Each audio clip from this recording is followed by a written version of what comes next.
morning, everyone. We're going to start our budget workshop here momentarily, and before we do, we have a few housekeeping things to take care of. I see we have Commissioner Eggers on our camera. Good morning, Commissioner. Good morning. It's great to be here, and sorry I can't be there in person, but I don't think you'd want me there. So No, we don't want to get sick. We're way too busy. amen to that. So thank you for hopefully you're back with us very soon. Yep. We do need to vote, though, commissioners, on allowing Commissioner. Oh, all those in favor, please say aye. Okay. Are we going to let him vote as well? No voting today. Oh, there's no voting. What am I talking about? It's a workshop.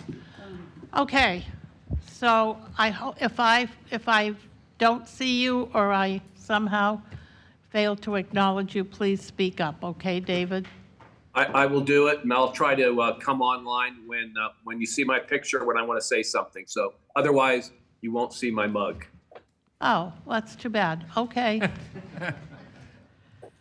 All right.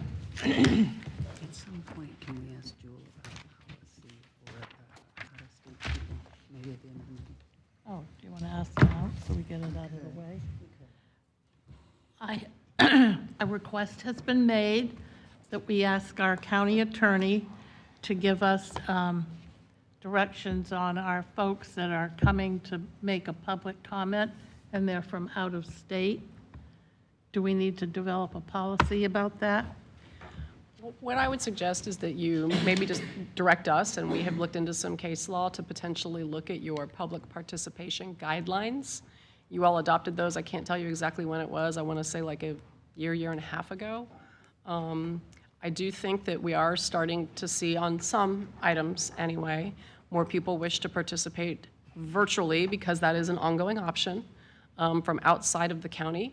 And there is some case law out there that sort of kind of cuts a little bit both ways, but certainly if that's, if having the continued ability to maybe take a little bit less time for folks that aren't residents here in Pinellas County, I think you're better off if we do look at that and maybe incorporate it into your policy.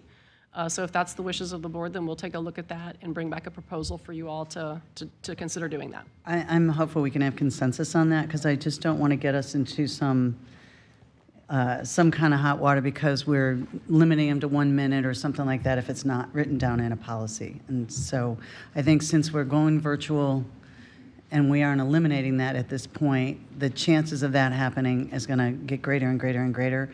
And so I meant to bring it up at Tuesday's meeting, and I forgot, and I thought if we could have consensus to have Jewel look at that, it would be good. So looks like, yeah. We will certainly undertake that, and I will say, you know, at the outset, you all are certainly free to, you know, give the weight to people commenting that you wish. Certainly being out of county or out of state or not local is one of those, you know, considerations that you all can take into account. But I understand what you're talking about is narrowing the amount of time, and we'll certainly take a look at that. All right, is that okay with everyone? All right. All right, so without further ado, I think I saw Dr. Thogmartin is hiding here. behind the pillow. He is. Back there. Come on up, Dr. Thogmartin. And I see you have your colleague with you. Good morning. Morning. I brought Rita with me in case you had questions about the lab that I couldn't answer, please. Mike, push the button. Push the button. Right there. Yep, you got it. How's that one? There you go. Okay. This is Rita. You guys know Rita Newman, lab director. I brought her in case there were questions Morning. that, you know, I couldn't answer. There's a lot of detail there, so I'm prepared. So, well, another budget year. This will be, we're getting close to 23 years. And what we're dealing with in the ME office and the forensic lab, I'll kind of do halvesies with them. This will be extremely brief. The amount of workload for the ME has gone up about 7.7% overall. Pinellas autopsies are up about 5.1% between FY21 and FY22, and PASCO's up about 12.5%. I graphed out Pinellas County autopsies and scenes here autopsies just continuing to go up. And if you're wondering about what those are, it's just the fentanyl. It's mostly all fentanyl and cocaine, fentanyl, methamphetamine over and over and over and over. Scenes have leveled off a bit. That's not really a reflection of the situation necessarily. There have been a bit more transports. They're trying to get people, treated. They tend to treat a lot more people. So if the body's not at a scene, we don't respond. Also, we had a issue where we lost a couple of investigators, so we were a little short too. And then Pasco, it's the same kind of thing. Autopsies really going up, and again, scenes going up. And this is all fentanyl, methamphetamine, fentanyl, cocaine, same rerun over and over again. Is it mostly our young people? It's, I get people that are 60s, in their 60s, down into their teens. It seems to be everyone. Some infants, yes. Yeah, and infants where the parents are, doing the methamphetamine, fentanyl, and the infants get it one way or another. And these are, okay, this graph just shows the drug. I found this one very interesting. This graph shows all drug ODs, and it takes you back into the pill mill time where, everybody's freaking out about doctors prescribing. And so you have 09 there, and you can see at the peak of the pill mill crisis in 2010, we were, low 400s, maybe mid 450s. We're up over double that now. And it's basically all the oral medications that were the problem during the pill mill time are pretty much not being seen in dead people now. I see them a little, but they're not anything compared to fentanyl, methamphetamine, fentanyl, cocaine, fentanyl, methamphetamine, and cocaine over and over and over. There's two different colors on there. So the dark blue and the light blue, is there a differential what that means? Yes, the dark blue is Pinellas and the light blue is Pasco. Okay, thank you. So you can kind of see Pinellas is up, Pasco's up. Pasco's accelerated a little bit more this last year. Okay, so I don't really have a way of, we're kind of granted a gubernatorial monopoly here, so I want to make sure you guys know that our requests are reasonable. And to give you an idea, I made this chart. I've done this in the past, but here's another little look at it. What I've done is I've compared us as District 6 to other ME districts, and I wasn't even fair to us. I put my proposed budget for next year. The budgets for the other 3 districts I'm comparing to are the current year. If I put my current year, I'd be 6.77. That's where I'd be. So I put next year's budget. And if you look, just look at Dade County, District 11.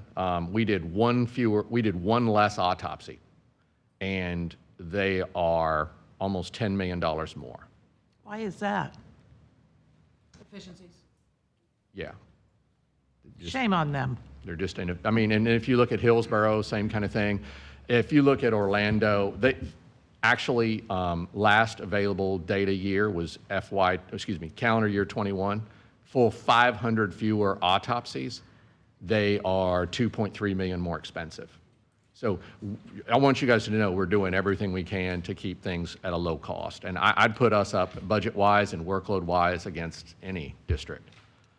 And Is there a difference on what the criteria you use to pull an autopsy versus when they do an autopsy? well, it's funny you should ask that. It's a good question. The maximum amount of the power of the ME is set by statute, so I can't just go out and take random extra cases. There's only certain cases I can take that fall under a certain criteria. They're bound by that same limit, exactly the same limit. And then there's a minimum standard of care. It's Florida Administrative Code 11G that says this is the minimum amount of work. On this type of case, you have to do this minimum amount of work. So we all operate within that alleyway of minimum and maximum. So pretty much it's the same. How they apply it, what tests they do they, you'd have to go, it's usually my experience with other offices, and I do have a lot of experience with other ones, it's a death by 1,000 cuts, ordering diagnostic tests that make no difference, not triaging the cases. I never spend your money on a test if the positive or negative result will not affect cause and manner of death. I don't just order it to order it. And I think that's probably a lot of it. then from the forensic lab, maybe I'll let, you want to hit your button and you can tell them about your workload. How about that? Okay. So in forensic laboratory, we do DNA analysis, seized drug analysis, DUI toxicology, and postmortem toxicology. For FY22, or for FY23, we're projecting it, based on what we've seen so far, a 12% increase from last year in DNA, 13% in seized drugs, 15% in DUI toxicology, and 10% in postmortem toxicology. The DUI and postmortem is mostly driven by the fentanyl, methamphetamine, cocaine, xylazine, and the various analogs. The seized drugs is also related to that because there's a lot of work on the part of the law enforcement agencies on investigating those cases and trying to curb the amount of drugs that are coming into the county. And DNA is a little bit of everything. A lot of auto thefts, it's homicide, suicide, it's homicides, sexual assaults, a lot of auto thefts, burglaries, and so forth. So we're projected to continue to increase roughly 13 to 15% across the board. So now it's hard to compare forensic labs because they have different submission guidelines. Mr. Burton, your question regarding, MEs have this narrow, they kind of like do the same thing. Forensic labs, they vary so much in what their acceptance criteria are. You can't even compare the number of cases because sometimes they vary the number of samples per case they do. So really the way they do it is ASCLD actually does a award, and you've gotten this award 3 years in a row. It's basically they have efficiencies for labs, and if you're 90% efficient, you'll get this award. Third year in a row, there's 10 labs worldwide that achieved it, and your lab is that way. Literally, Rita has a reputation amongst those people. So I think you're, as far as efficiency-wise, you're really good with the lab as well.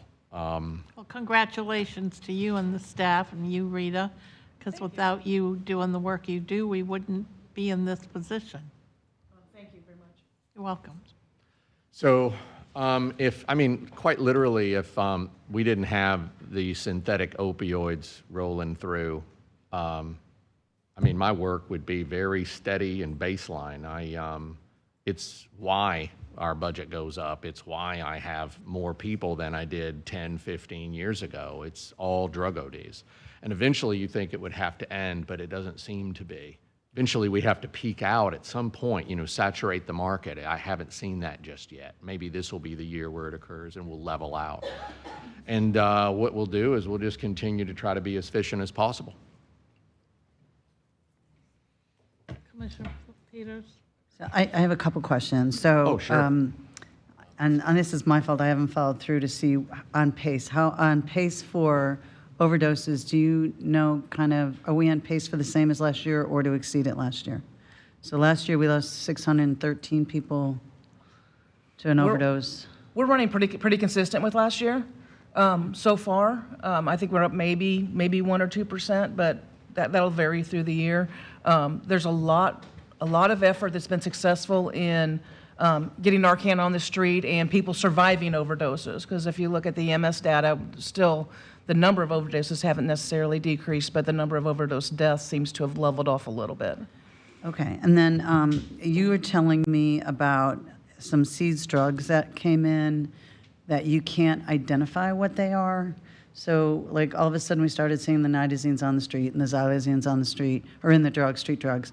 But I think you mentioned that there's some stuff that we're getting that's seized that we can't, that your office can't even identify what it is. Well, not on the seized drug side. The seized drug side, we can identify anything. The issue is on the toxicology side. When you have a new drug in a biological fluid, there's a lot of, one, it's going to be very, very dilute. So you need very, very sensitive instruments. And for some of these to just screen for them, because it could be a new drug next week that nobody in the country's seen, which has happened in Pinellas several times, or it's new in the country. We don't have an efficient screening method for those in the toxicology side. So we're looking at the seized drugs to see are those drugs present, and on the toxicology side, then we're having to use a reference lab to try to screen for those drugs on that end. What would it take to, could you explain what it is we would need if we needed that? Because if we're seeing more drugs that we can't identify, then we don't even know how to get started on. To identify biological fluids, Yeah. we would need a QTOF. It's a specialized instrument that we could look at drugs, screen for drugs and biological fluids at very, very low levels. What is something like that? About $600,000. Okay. So we've been looking for grant opportunities for it.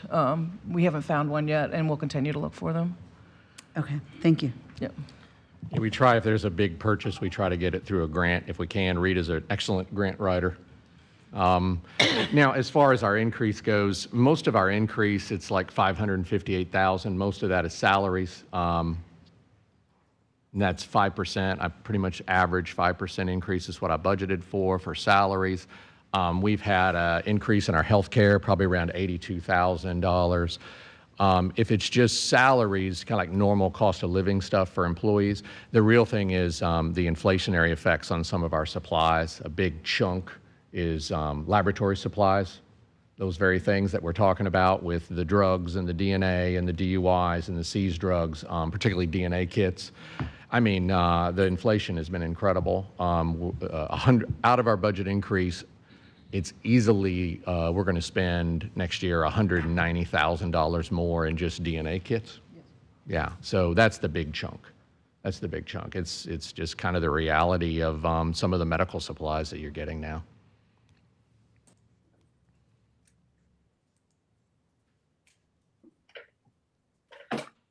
Madam Chair? Yes? Yeah, I just wanted to make a comment. Thank you. First of all, I just really thank you for being here and giving us that update. I really appreciate the work that you do. When I talk to folks around town, it's nice to be very, proud of our medical examiner's office and all the folks that you have working for you. So I also really appreciate the efficiencies that you guys seek out every year. You always bring that message. And obviously, all of the work that you're doing on this fentanyl front. Any issues that you all run into from a safety standpoint on doing autopsies from the drugs that you're finding in the systems? Not so far, thank goodness. We wear so many layers of personal protective equipment. I don't think anything could get through it, but we just never touch them with bare hands. So that would be a problem. I would think. You're going through pockets. I think some of the people at scenes of death, they go through the pockets. They're careful. I think our biggest problem is getting poked with a needle. That's probably the biggest problem. Okay, well, thank you. And thanks again for all the work you do. Appreciate it, Madam Chair. Thank you. That's the end of your presentation? Thank you very much. Thank you. You're welcome. All right, now we are on to Building Development and Review Services.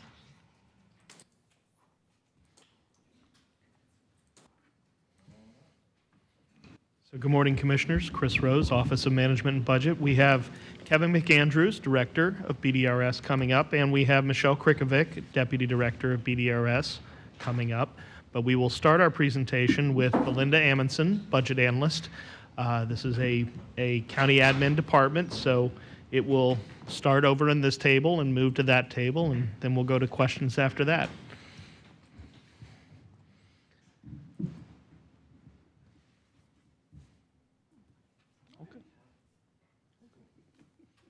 Morning. Go ahead, Belinda. Thank you, Chris. Good morning, Commissioners, and thank you very much.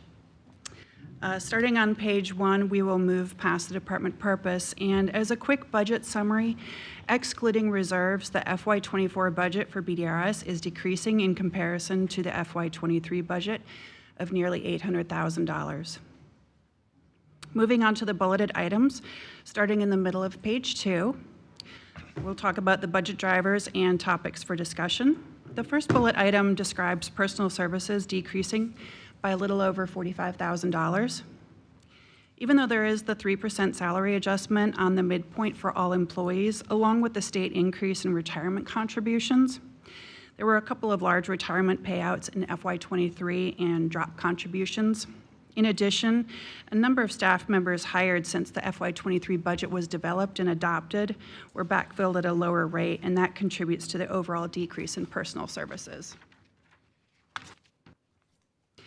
Under Bullet 2, operating expenses for the general fund are decreasing by just over $20,000, and that's largely due to a reduction in capital outlay, which was set aside for equipment replacement or repair that occurred in FY23 and is no longer needed in FY24.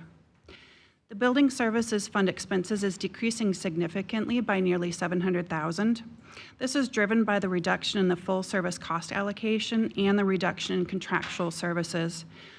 Building services has leaned heavily on contract building inspectors in the past to supplement their own services, but in FY24, they're committed to utilizing these contractors moving forward only when there's staff vacancies and spikes in the workload. The next 3 bullets on page 2 describe a few relevant changes to revenues. The first is an increase to the building permit fee revenues of nearly $520,000. The number of building permits is expected to remain steady through FY24. However, the increase in user fees is expected to increase revenue. The department is also closing out approximately 13,000 expired building permits, which is expected to generate an additional $150,000. During COVID, an executive order was issued that told building permits, meaning building permits were not allowed to expire. So the department is involved in this process along with contractor licensing, and neither department really had the staffing or the capabilities to catch up until recently. The special magistrate fee revenues are expected to decrease by a little over $370,000, and this is due to the implementation of the department's lien reduction program, which is intended to bring properties into code compliance. And lastly, non-contracted municipality building inspection fee revenues are anticipated to decrease about $90,000 due to the department prioritizing its own customers. And this is when other municipalities ask the department for assistance with their services beyond their own staffing capabilities. So moving on to the top of page 3, BDRS is updating their building service user fees as a part of a 3-year approach that was established in FY22. And the department is also engaging in a similar study for development review service fees. So more information should be coming forth relatively soon. There are a couple of items of legislation that impact the department. Milestone inspections was signed into law, which regulates milestone structural inspections for condos. This will specifically impact the building division and their enforcement of this law. The department currently does not have the technology in place, but they're working to understand the full extent of their responsibilities and what is needed to comply with this legislation. Under the Live Local Act, compliant building projects under this legislation will be affordable housing projects exempt from fees, and the department is expecting these to be larger in scale and more complex in order to meet the 40% affordability component. The extent and volume of these projects is currently unknown. These projects are also expedited, so this is going to affect staff costs and potentially revenue to an currently unknown degree because this legislation is so new. Moving on to decision packages, starting in the middle of page 3. The first is a request to continue to utilize temp staff or to engage a consultant to continue to attach digital files that were converted from paper records. These were created during the implementation of the e-permit hub. And what this does is this helps the office to provide customers with 24 access to those records rather than having them call in or come to the office. The second decision package is outlined at the top of page 4. This request is to engage a consultant to update the department's website. And of the department's nearly 190 website pages, or web pages, about 60 were identified that need high priority attention. And what this means is that these particular web pages have important content that is frequently accessed, and they need to be updated or consolidated to improve the customer's online experience. Let's see, the FY24 budget analysis begins on the middle of page 4, and this is here to serve as a footnote for the information that we've been sharing for you. The department's proposed fee changes begins at the top of page 5 and continue through page 7. This table represents, again, the third of a three-year approach to adjusting the building services fees that were developed in FY22. And now I will pass the conversation over to Kevin McAndrews, starting with accomplishments at the top of page 8. Kevin? Thank you, Belinda, and good morning, Commissioners. I had the opportunity this past October to provide my first departmental update to you, and at that time, I laid out a suite of initiatives. The past 6 months have been quite significant for our department. BDRS has delivered 2 milestone technology platforms. We've adopted numerous, I really believe, game-changing process and operational approaches, all focused at improving customer service and realizing efficiencies within the department. And as I expand upon these a little bit in my presentation, I do want to emphasize that these accomplishments are all part of a larger continuous improvement program. And what I mean by that is that there's more to come. This is a work in progress. In December, when I talk about technology initiatives, December of this last year, we launched what is known as ePermit Hub Digital Plan Room. This is the companion or complementary platform to Acela that was brought online a couple of years ago. And this was really a critical update for the department. For the customer's sake, all permits, whether it's a building permit, whether it's a site plan, whether it's a right-of-way utilization permit, all permits now are e-file 24/7, anytime, from any location. When we talk about the technology of the digital plan room, this has multiple benefits, both internal and external. To the customer, this is going to translate to shorter review periods in permit review. And I'll speak to this when I get to performance measures. On the internal side, reviews of building permits previously to this launch occurred in a linear fashion, in a daisy chain fashion. Literally, building permits would walk from one group to another group after another group. That's not the case now. One of the benefits with this technology, review happens simultaneous. So we know there's going to be savings there. Importantly, there's going to be a higher quality review.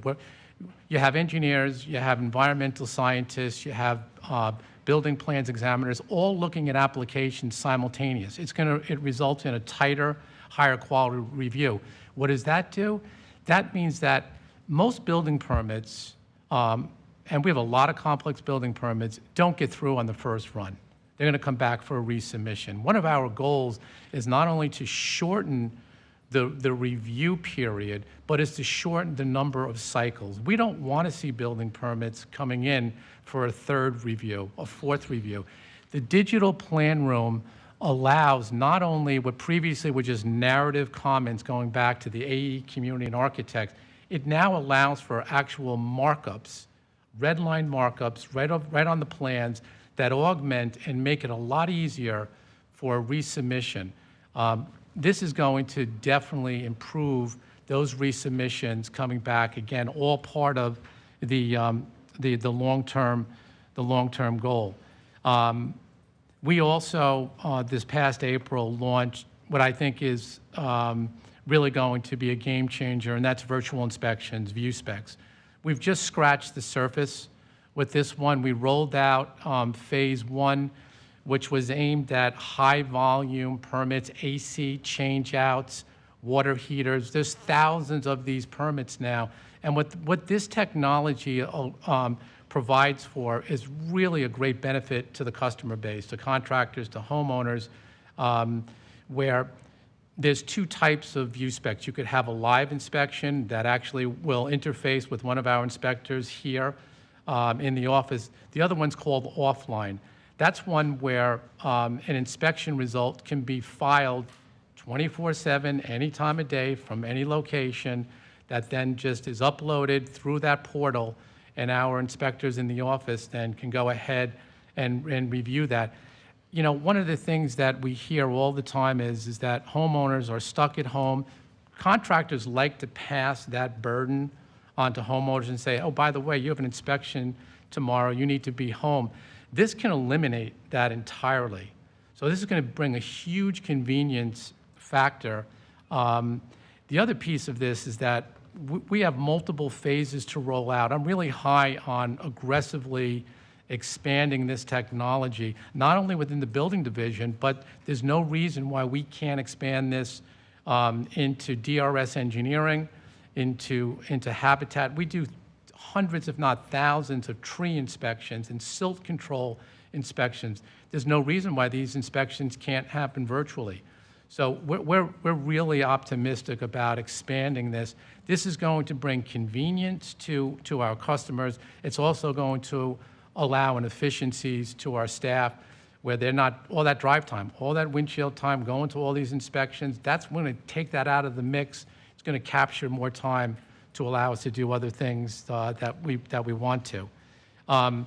When we talk about key process and operational changes, we undertook an entire overhaul of the Development Review Committee, the DRC committee. And I don't want to say that we moved the mountain across the street on this one. I got to tell you, this was a big shift because this one brought predictability to the site plan review process, which was a huge shift where there are defined review periods now on site plans.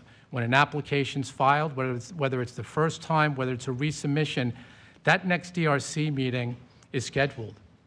So this has really made a difference in taking that uncertainty out of when am I going to get to hear my site plan, how long is it going to take.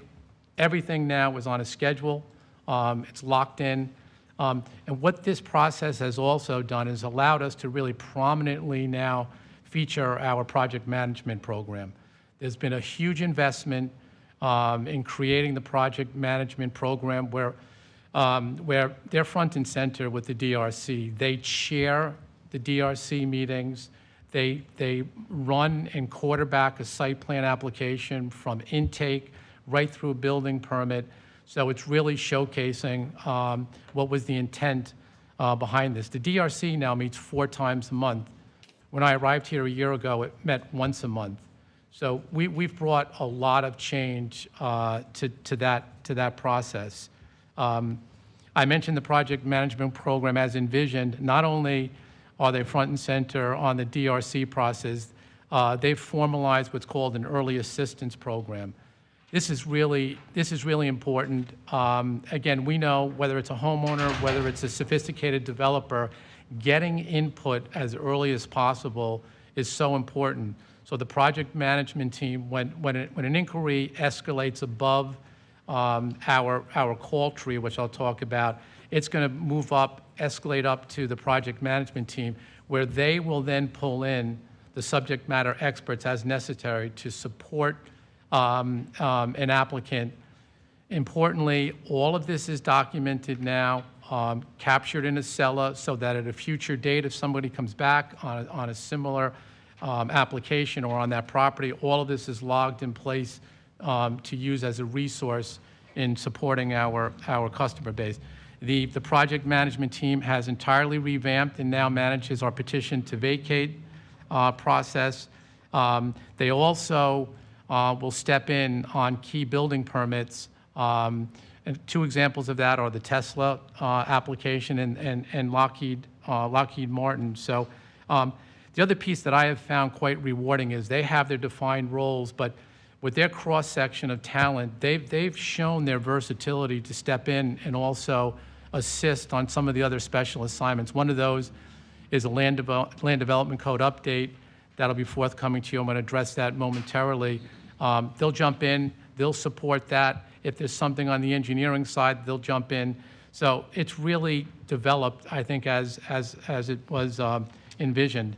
An initiative that Michelle really took hold of, which was a game changer, was our whole telephone tree. The number of calls we get is quite staggering. You know, it's about 8,000 a month. The calls, we didn't know where they were going. We didn't know who they were coming from, what subject matter. All of that's been changed. We know now with our new system when the calls are occurring, what they're about, how long the calls are. We have a goal of trying to answer every call live and funneling that to a subject matter expert. Right now, we're at about an 88% live call rate answer. That's a pretty good start for just putting this in place. But what's been really awesome about this is that the data, where we see surges of calls on inspections in the morning, surges of calls on zoning, maybe at other times of day, it's allowed us to reallocate our resources to be responsive to these. We never had this data before. So this has all been really, really great for us to have this in place. I mentioned the land development code update. Our first batch will be coming before you in August. This first batch is focused on flexibilities principally associated with the smaller infill projects. And as we know, Pinellas County is pretty much built out. That's a lot of projects. One of the areas we want to bring relief was to increase the thresholds of what warrants a site plan. We've had some very small projects that, because of the way the land development code is written, has to go through an arduous site plan review. We're increasing that threshold so that they can go through a straight building permit. We're also looking to bring relief to some of the small subdivisions. We're incorporating what's called a minor plat. That's going to help a lot of the affordable housing projects that have infill projects where they only want to create 3 or 4 parcels.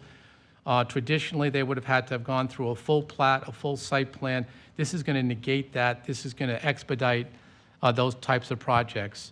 The Stormwater Manual peer review. This is an initiative that I have taken the lead on managing. This will be brought to you at a work session in late July, on July 27th, where the consultant, VHP, will be presenting their findings and recommendations on this important piece of our land development code. I don't want to leave out code. One of code's important accomplishments this last year was it's foreclosed its first property lien, addressing a really long-standing blighted and unsafe property, and that included a demolition of that property. All the hard costs were recovered. That property was sold at auction. The excess funds were returned to the heirs. This was a really good first step as far as seeing how that foreclosure process can work well. When we talk about our work plan, it's a continuation of everything I just laid out. That's part of our continuous improvement program. We have another game changer, I think, on the technology front. It's called Selectron. This is really going to be addressing our inspection side. We do 75 to 80,000 inspections a year. There's an incredible amount of manpower that's invested in the scheduling of inspections, on our staff responding to estimated calls. When is my inspection going to occur? Can I change that? Selectron, as simply as I can state it, is a lot of the technology that probably all of you have seen in Uber, where there's automation in scheduling. There'll be two-way text messaging, where your text message of when the schedule is going to occur is going to be sent. There's going to be the ability, once that message is in place, to provide automatic results, to reschedule. So we're really excited about bringing that kind of convenience to our customer base, as well as bringing huge time savings to our staff. I mentioned the expansion of our virtual inspections, really high on that. We have actually an RFP that's going to be coming before you for an award for third-party consultants. And one of our goals is to use the third-party consultant not in a reactive way, but in a proactive way, where when our workload gets to a capacity, we're able to, as best we're going to be able to do it on an automated fashion, transfer that work to a third-party service so that we're going to maintain the level of service that we want to. We don't want to have to use it in a reactive manner. One of the other things is we've set up a lot of flexibility in how we can use 3 different consultants. My whole career was in the private sector before coming here. The private sector does things a little bit differently. We want to learn how the private sector is going to support our operations, and as best we can, look to consider those and incorporate some of those approaches as we move forward. Code is looking at a pretty exciting initiative right now about a much more proactive approach to property compliance. I think yesterday I just learned of a pretty neat example where Code partnered with Housing and Community Development to use community block grant funds to address a blighted property in Lealman, where we know that in many cases, whether it's the property owner or whoever is responsible for the properties, the funds aren't there to bring properties into compliance. So we're going to be looking at using, whether it's CRA funds, block funds, we want to try to use funds where we can to help bring properties into compliance. I mentioned all of these initiatives, it's reliant upon staff. We've been successful this past year in bringing our vacancy from 17% down to 7%.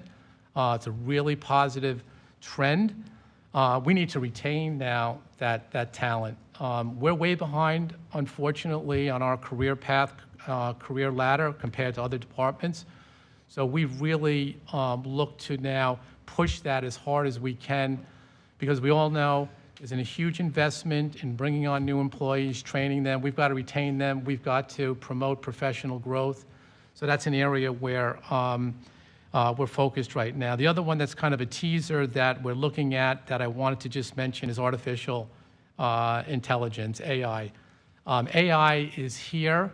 It's already found its way into what's called virtual plan review. We know at some point in the future there'll be a place for it to support our operations. So we're actually piloting right now a few test runs to see what capabilities are there. But we're keeping an eye on this. We're going to stay close to it. I believe within a year or two, it'll find its way. Pasco's using it for plan review right now. So it's something that I just wanted to introduce that's on our radar. When I transition to data and metrics, the performance measures that are in this budget presentation are a good indicator of our operations. And what I mean by that, by our work type in volume. I also think for our other departments in the county, and importantly for you here on the commission, that they're important economic trending indicators. We're, to a degree, the front line as to what kind of investment is occurring in the county.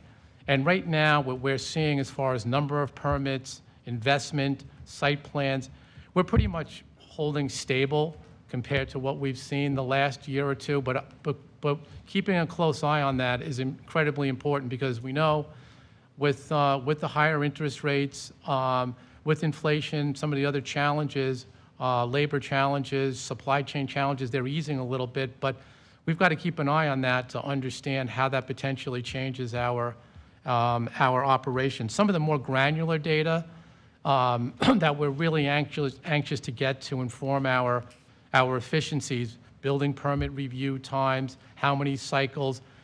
We're actually need another 1 to 2 quarters to get that clean data. And why I express that is because we're in a transition period. We were all paper. We still have a lot of paper that we're trying to push through. So right now, our data is somewhat blended between what was occurring before ePermit Hub in December and what we have now.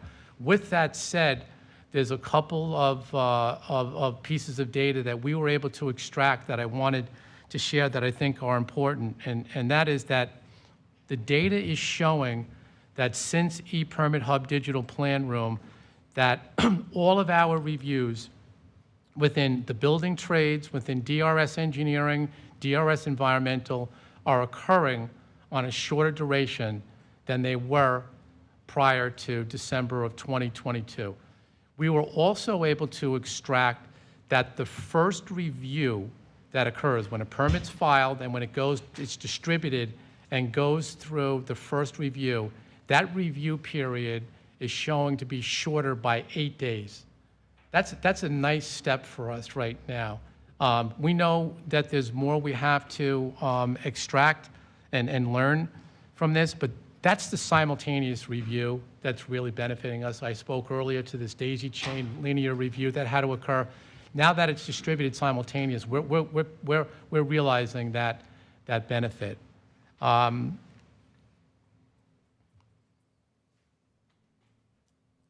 just about through my presentation. I want to thank you for the opportunity to go through as much information as I did. I know I probably went way beyond my allocated time, but I want to let you know we have a lot on our plate.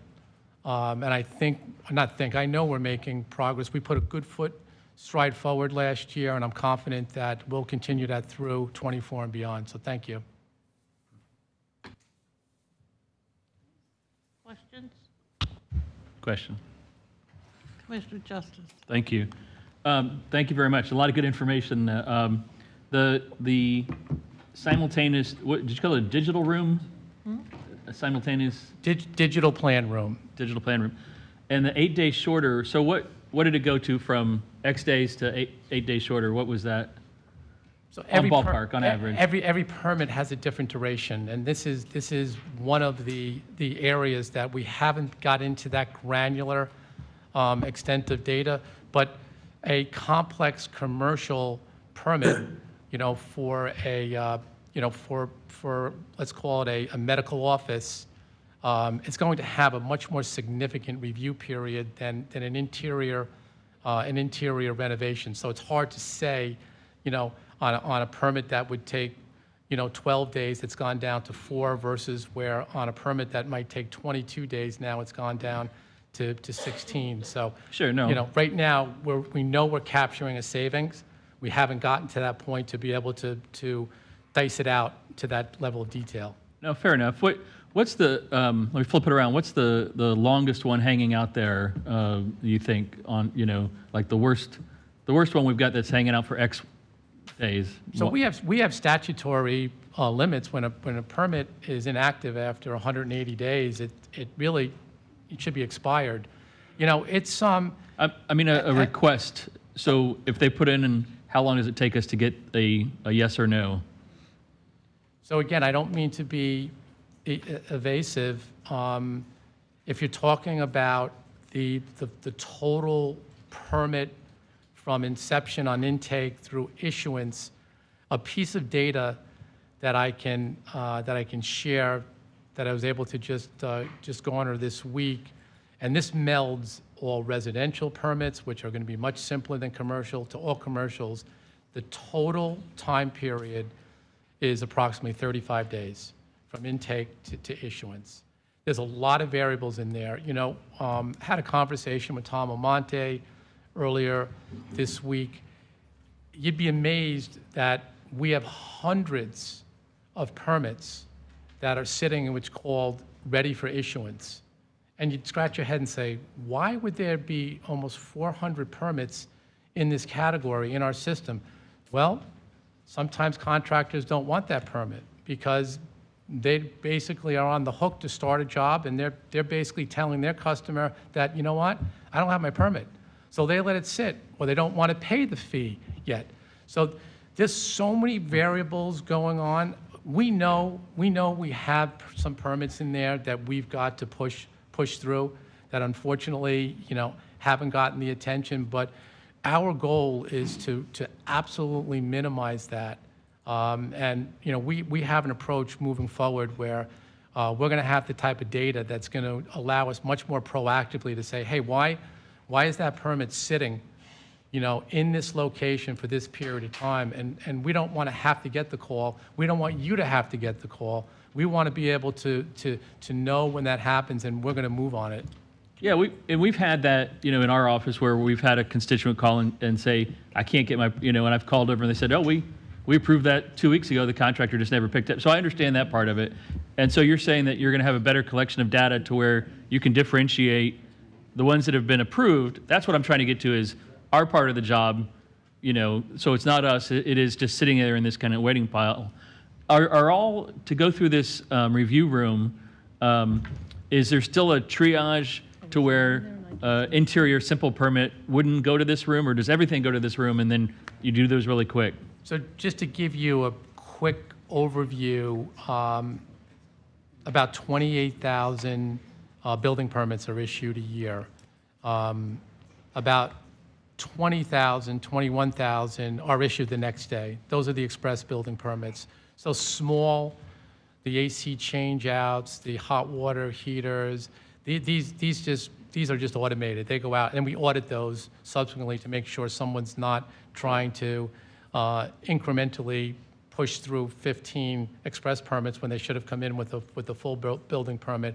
But the other 7,000, the best way I can say it is that, yes, residential permits should be moved through on a swifter basis.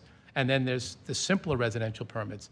So we've broken out, before we had what was called a complex or combo building permit, where they were all lumped into effectively one category. When we went to ePermit Hub, we've now categorized all of the permits: interior reno, addition, new single-family home. So we're going to be able to extract data on all of those permit types to, exactly your point, be able to figure out, why is an interior reno sitting here longer than 5 days? So we're going to have that kind of data that's going to help us. That's excellent. That's what, and again, that was the number one complaint in all my years, was I would come in and I'd get the first review, and Joe would tell me I needed this, and I'd do those, and I'd come back, and then it was a different person the next day, and so it was a different list of things. So having that one list at the very beginning of everything from the review, I think that's critical, not only for the time, but just for the frustration of the process. So I think that's all really, really good stuff. The other question I had was on the lien foreclosure process. How many properties do you think we have in the pipeline now that are under that kind of significant review that would bring us to the success that you had with this other one? So we have several right now in the county attorney's office to move forward. One of when we're talking about the bigger picture, we have a data list of actually a couple hundred homes, properties. It's also commercial properties. I shouldn't say homes. It's both residential, commercial properties that have liens, and we're looking at better filtering what properties actually qualify to move forward through the foreclosure, if that is the appropriate mechanism. You know, there's the I'm going to call it the state sort of statute items of homesteading that preclude it. There's a whole screening. There's the issue if the property is in bank foreclosure, that's going to sort of have a higher prioritization than moving forward on a lien foreclosure. There's I think the practical considerations of, is the property occupied? You know, is it a commercial property where it's active, there's jobs there? Is it a residential property?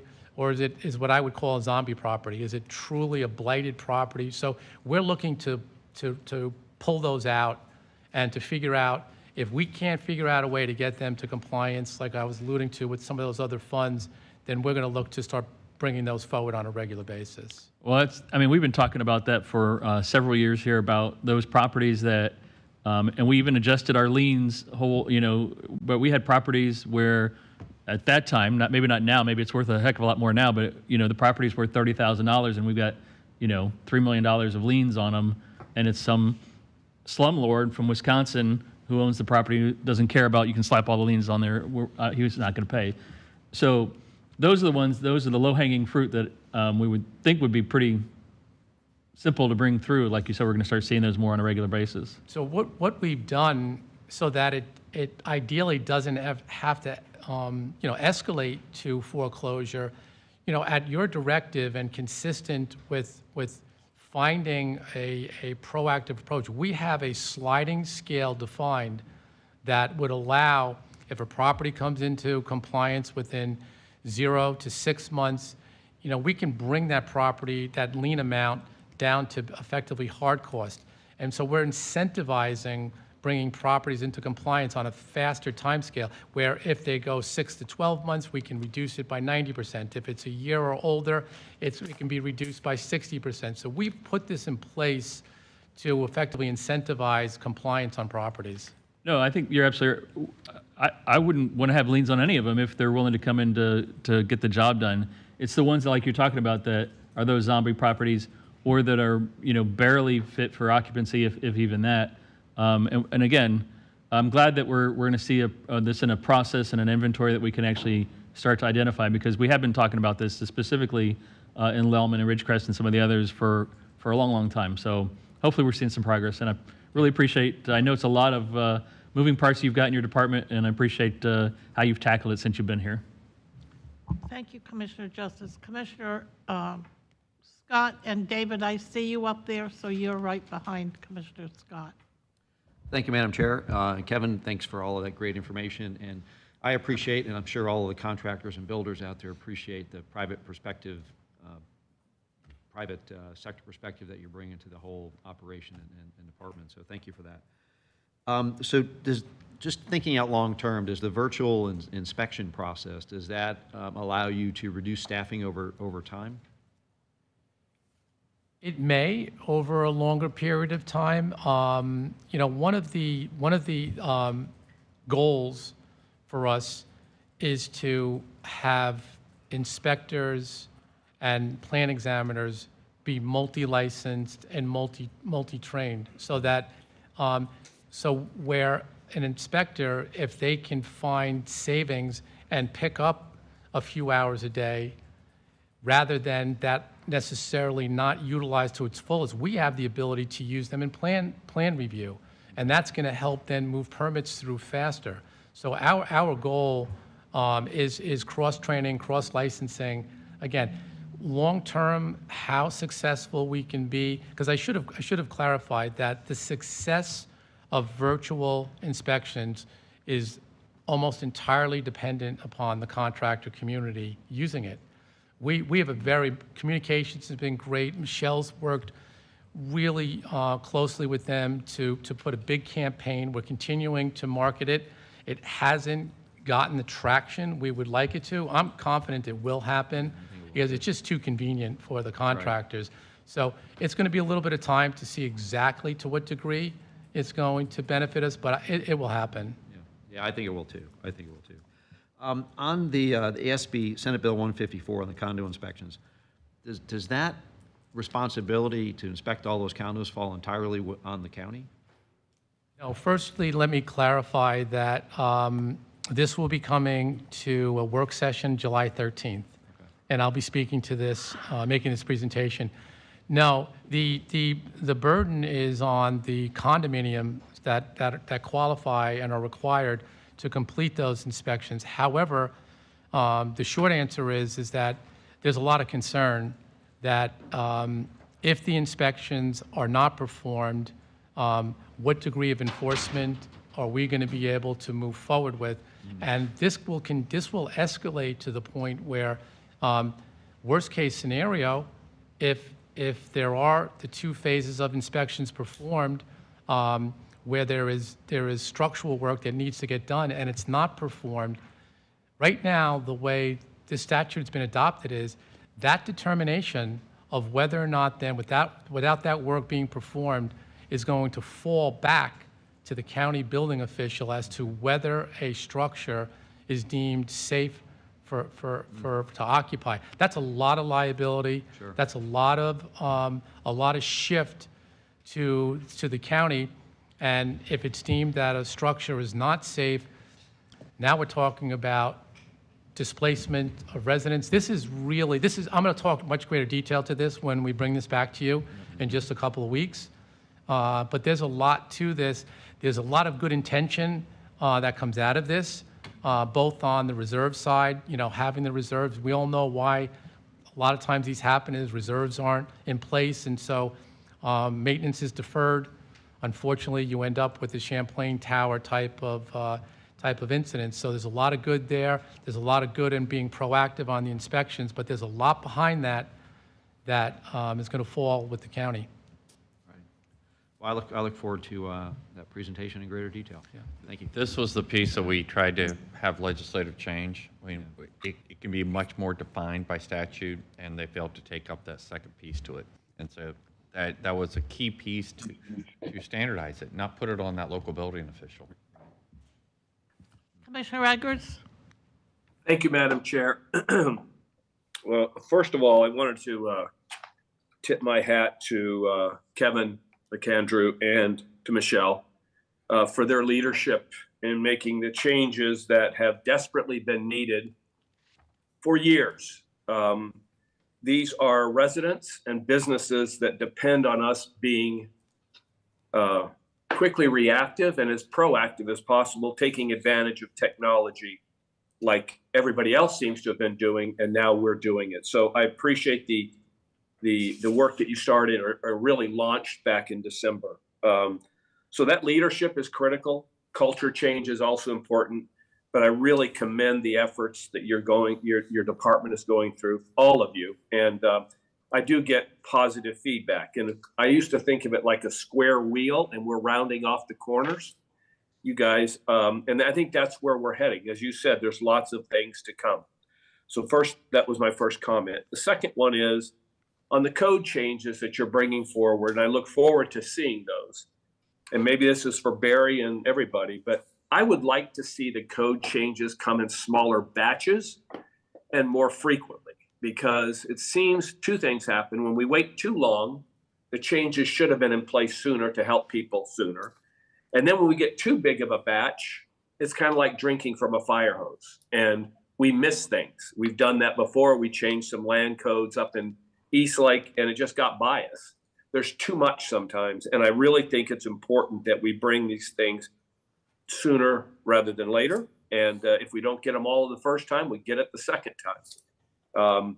And I'm speaking specifically of sidewalk requirements, tree requirements. One size doesn't fit all in every aspect of this, in every place in this county. So I look forward to those discussions down the road. And as it relates to, I guess I'm a little bit old fashioned. When I hear the libraries moving in a direction of getting rid of fines altogether, I certainly understand the idea. The idea is compliance. The idea is to try to get people to change their behavior. But there seems to always be a role with that. And the move is to get away with it completely. And I'm looking at some of your numbers for code enforcement, and they virtually disappeared. And I love to assist people, and when they're having troubles and they come to us and say, look, I know my place is a disaster. I don't have the funds to fix it up. I don't know how else to do this, and reaching out to us. But I'm also sensitive to the residents that live in these communities that have to put up with this stuff. You made a comment, Kevin, about, gosh, if it's 0 to 6 months, that's a faster process. And I'm going, it is for us sitting here talking about it, but the people that are living next door to that, it's a disaster. And if you're trying to sell your place in that 6-month period, and again, I'm talking about the ones where we can make changes happen. Charlie mentioned low-hanging fruit on that. And I somehow we've got to separate these out because there's just too many of them where residents are having to put up with things too long. And they matter as well. Their property and their property values matter also. And so I just think that's something that we have to keep in mind as we look at these code enforcement and the fees that go along with it, the fees and fines that go along with it.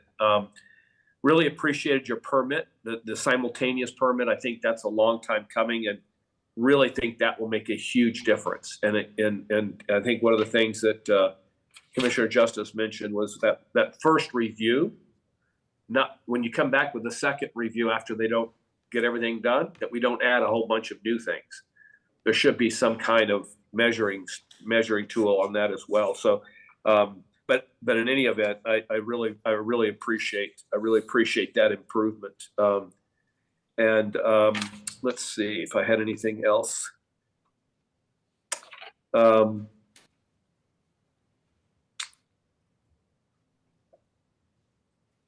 think that's it for now. But I would just say, good job on the improvements.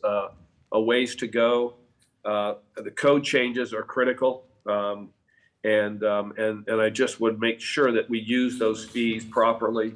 That we're not encouraging bad activity for our residents who are living next door to these properties. So, thank you for letting me have a few comments, Madam Chair. Kevin, and Michelle, great work. Thank you.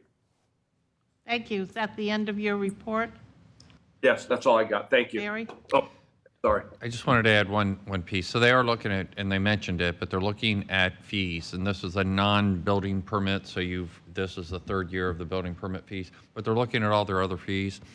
But they got to go back and relook at them. Some of the costs come in. We looked at what it would cost if you went to a private provider and had that same review done, things like that. And you heard all the different things that they're doing. So we want to kind of see where they're at, what options they have, what third-party providers provide that they're just now coming under contract with. But there needs to be a review of those fees. We're low in comparison to any of your peers, Pasco or whatever. So, but we want to get it right before we bring it to you. So that'll be forthcoming. I just wanted to put that on your radar. Thank you. Thank you. Thank you. Madam Chair, I just had one thing I forgot, if you don't mind. Go ahead. Kevin, you mentioned the stormwater changes that are coming. Are they coming the same time in July, or is that later? They're coming in this second work session, July 27th. We're going to have a workshop just to talk about that. Okay. All right. Well, thank you. I think that's extremely important on so many fronts, and I look forward to that discussion as well. Thank you, Kevin. Thank you, Madam Chair. You're welcome. Okay. Next, we have contractor licensing. Nobody has to change hats? So, Commissioners, again, Belinda Amundson is going to present the budget side of things, and then we'll kick it over to Michelle Krikovic for some departmental comments as well.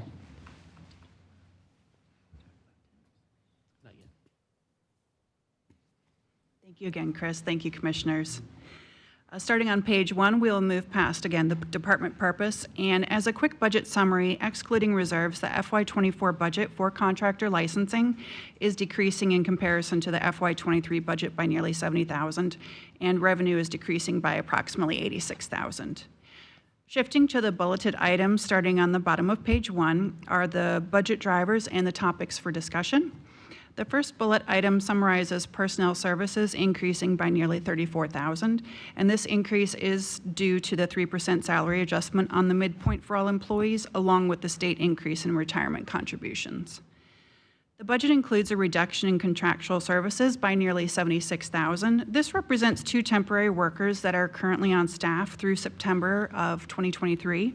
But the department has submitted 2 decision packages to keep those temps through FY24, and we'll describe those a little bit more in detail in just a few minutes. Moving on to the top of page 2, House Bill 735 eliminated local construction licensing for certain specialty trades, and that was effective July 1 of 2023. This is anticipated to have a negative impact on the department's license and permitting revenue in FY24. However, House Bill 1383, which I believe was just presented to the governor for signature, if signed, will extend the elimination of some specialty licenses for 1 year, and that'll extend them for 1 year, so to July 1st of 2024 instead. So as a result, the effects of House Bill 735 still do affect the FY24 budget, though not nearly as much as anticipated, and this will continue through FY25. Moving on to decision packages on page 2, the first request is to continue to utilize a temporary staff member to maintain the administrative support and perform the essential daily clerical functions that they've been providing so far through FY23. The second decision package is outlined on the top of page 4. This request is for also the continuation of a temporary staff member that supports the department's customer service functions and performs the required insurance verification of contractors. The operating budget analysis begins toward the bottom of page 2, and this analysis is here for you again as a footnote to supplement the information we've provided. But I do have a couple of items I'd like to point out. Revenues from license fees are expected to decrease about $143,000, primarily due to the impacts of legislation. Citation revenues are decreasing by a little over $31,000, and that's based on the reduction in citation activity. Administrative fines revenues are expected to increase a little over $88,000, and these represent fines for expired permit violations. And the department now has a staff and the processes in place to move forward in processing these, and the implementation of ACELA is expected to provide further efficiencies in this process. The Construction Licensing Board Fund provides 100% funding for the department, and reserves are expected to decrease by about $184,000. The department's proposed fee changes are outlined in the middle of page 3. The first 3 fees are being reduced as a result of legislation and the elimination of those local specialty licenses. The next 2 fees are being proposed as increases reflecting the department's cost for providing those services, and the department is proposing to eliminate the last fee identified in the table. Now I'll pass the conversation over to Michelle, starting with accomplishments toward the bottom of page 3. Michelle? Thank you, Belinda. So yes, the single biggest impact to Contractor Licensing Department over the past year has been House Bill 735. And as Belinda mentioned, House Bill 1383, which amends and extends House Bill 735, was just presented to the governor yesterday. And we are expecting him to pass that, which immediately extends the expiration of all of those 1,400 specialty licensed contractors to July 1st of 2024. Now, associated with managing all the change to processes and fees and budgeting and communications of the changes related to House Bill 735, 1383, we put together last year a series of building official roundtables where we brought all the municipal building officials and the county building officials together in order to address common issues and try to identify areas where there are discrepancies in permitting, especially as you get into some of the microclimate areas that we have in the county. So we've identified what are the permitting impacts to those contractors whose licenses will be eliminated. And now we're at the stage of saying, okay, how can we mitigate the impact and allow contractors to continue working? So what we've done now with our building official roundtable is we have a committee from the roundtables together with a number of members from our Pinellas County Construction Licensing Board who are coming together specifically as a working group to try to find solutions now that we have this breathing space with House Bill 1383. Now, as you know, Brian Lowak presented some of the updates to and the impacts on House Bill 1383 last week.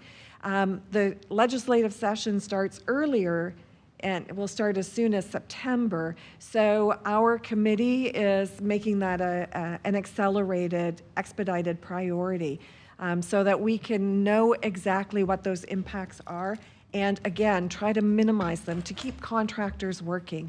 That's ultimately what our goal is to keep contractors working in Pinellas County. So even though the specialty licensing has an expiration date, which now has been extended for 1 year, it has and is likely to have a positive impact on about 400 contractors whose licenses will be able to continue after 2024 because of the changes that are required at DBPR, the Construction Industry Licensing Board. But we still have about 1,000 contractors who right now will be in limbo. And so those are the contractors whose work we're trying to ensure that it can continue.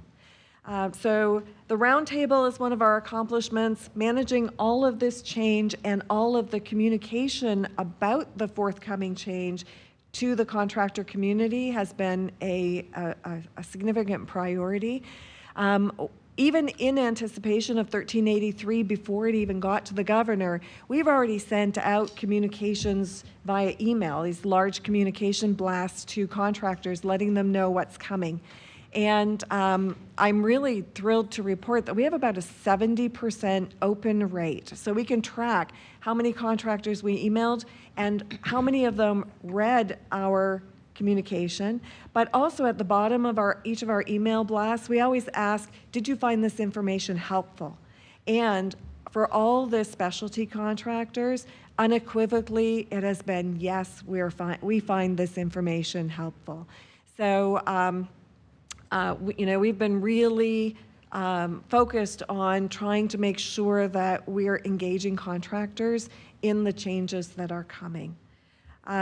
We've also improved the process for state-certified contractors who are required to register with us. So if you consider in the grand scope of what we do, we register contractors and we license new contractors. Our contractor community in total is about anywhere from 13,500 to 14,500 contractors every year. The majority of those are state-certified contractors. So we have improved our process, and generally your your state registration is processed the next day. So we're speeding things up for state contractors who want to work in Pinellas County. But we've also made improvements to our application process for new local contractors. And when we first started tracking this, it was generally taking about 74 days from when we received an application to when that applicant was approved for examination. Last year, we got it down to 57 days. We're currently at 26 days. And that's a huge turnaround. I mean, we almost can't make it any faster because our examination committees only meet monthly. If the volume were to warrant meeting every 2 weeks, certainly we would look at doing that, which would further accelerate it. But I know that contractors overall are pleased with the turnaround time. There's also a second step for most contractors, and that is that they also have to register their business. It's called a change of status. And what we have also done is we have suggested to all applicants that they submit their change of status application to run it coterminously with their application so that there is not then a second step after you've been passed all your exams. So we run those concurrently, and the change of status is actually down to 23 days. Since those are running concurrently, it's really a maximum time that you can go from making your application to getting approved for your exam, within 1 month. So that has been very successful for us.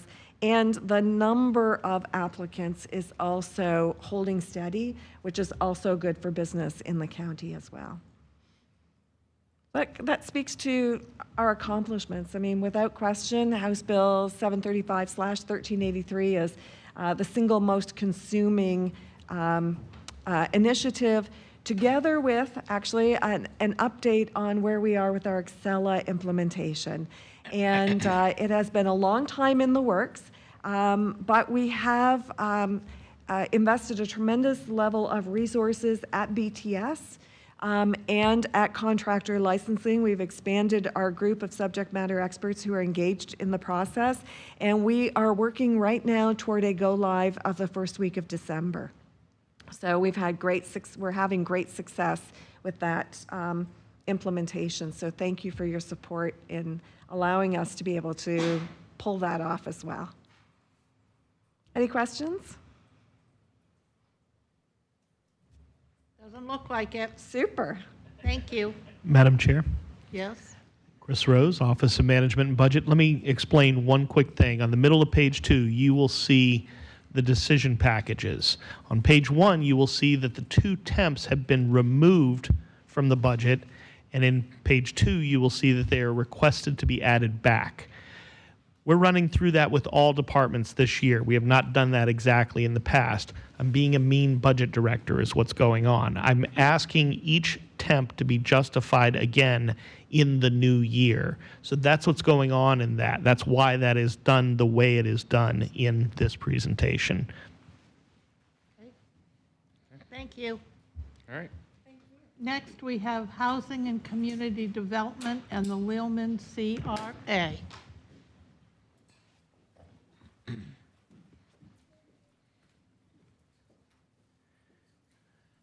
So as everyone takes their seats through the chair, we do have Carol Strickland coming to the table, Director of the department, and we have Yana here to present. Again, it's a county admin department, so Yana will present on this side, and then we will turn it over to the director at that table for the second half of the presentation. So, Yana. Yes, good morning. My name is Yana Matiuk. I am a budget analyst for Housing and Community Development, and I'm here today to present the department's FY24 budget request. So the proposed FY24 budget for HCD includes a 3% salary adjustment on the midpoint. We are actually on page 3 of the document that you all received. The overall FY24 budget for personal services is increasing roughly $64,000 or 2.58% from the FY23 adopted budget, which is consistent with inflationary increases. Also, personnel services includes a transfer of labor charges from HCD to Lealman CRA trust fund, and COVID-19 administrative costs are sunsetting in FY23, so they're not included in FY24 budget request, and this a little bit offsets the increase to the personnel. The Affordable Housing Development Program has been significantly impacted by over 30% increase in the cost for development of housing. This has resulted in increases in requested project investments, and what's happening here, this impacts the number of units that and projects that can be potentially funded by the available grants and or Penny for Pinellas funds. As far as grants go, we have federal and state grants in the department. Federal grants are typically stable, and the allocations for us is typically stable. And the state fund allocations include the recently approved Live Local Act, which fully funds the SHIP program, which is the State Housing Initiative Partnership. SHIP funds received by the county are used for down payment assistance, for the housing development, and home repair programs. Operating expenditures for the department are decreasing by roughly $130,000, which is really good news for the department. That is 5.7% from FY23 adopted budget, and this is primarily driven by the decrease in the intergovernmental charges for community development, administrative costs within the grant, within the Community Development Grant Fund. HCD is strengthening the partnership with Forward Pinellas, and you will see the decision package that will be discussed in a little bit. The partnership with the Forward Pinellas on mobility fee and or on the affordable housing development strategies. So we're still on page 3, but moving into the decision packages. The department is proposing 2 decision packages for FY24. One is a standalone decision package for a one-time funding of $90,000 for the update to the economic impacts of the poverty report, and the second one is in conjunction with Forward Pinellas. And I will actually let Carol explain a little bit more on the economic impacts of poverty report decision package. Carol? Thank you, Yana. Carol Strickland, Housing and Community Development Director. I did want to provide some background on the economic impacts of poverty report. That report's a little over 10 years old, and it was done to understand the impacts of poverty on at-risk communities in Pinellas County. And having worked in the county since that time, it's one of those catalytic studies that really have had real-world outcomes that you can see in the community. essentially there were 5 communities that were identified as at risk due to the conditions of poverty. What they found was within those 5 communities, 45% of the population living below the poverty line were in those, concentrated in those 5 communities. And those communities were North Greenwood, High Point, East Tarpon, the Lealman corridor, and South St. Pete. And it looked at what those impacts were across kind of 7 areas, everything from food access, education, crime, health outcomes, and so on. Really, how can we establish performance measures and design programs and investments to alleviate those impacts? And just some of the examples that I've been thinking about as we're proposing to update that study are things like the Bayside Medical Clinic, some of the county's mental health initiatives, looking at the community redevelopment areas. We have CRAs in South St. Pete, in Lealman, in North Greenwood that was just approved in Clearwater, and the delegation of authority for North Greenwood and Largo. So there have been real-world outcomes to address those impacts. And now that we have the 2020 census data, we can look and see the impact of those investments and develop new performance measures moving forward so we can understand how the county's programs impact those outcomes in those communities. Thank you, Carol. And the second decision package, it is on page 4 of your document. This is to update the multimodal impact fee ordinance. HCD is requesting $100,000 for that effort. This decision package is in partnership with Forward Pinellas. Forward Pinellas is contributing, committing $200,000 for this effort. The city of St. Petersburg, Largo, and Clearwater are each contributing $50,000 for this effort as well.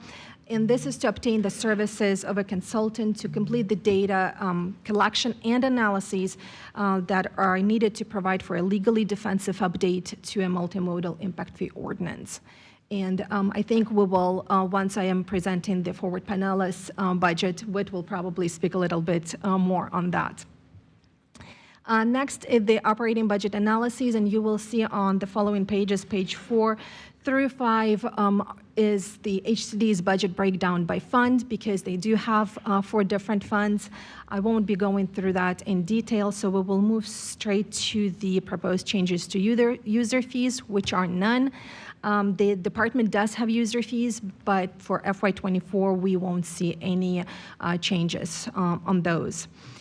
As far as the accomplishments on page 5, at the bottom of page 5, and the work plan together with the performance measures, I will let Carol speak to those as well. Thank you. Housing and Community Development Director Carol Strickland.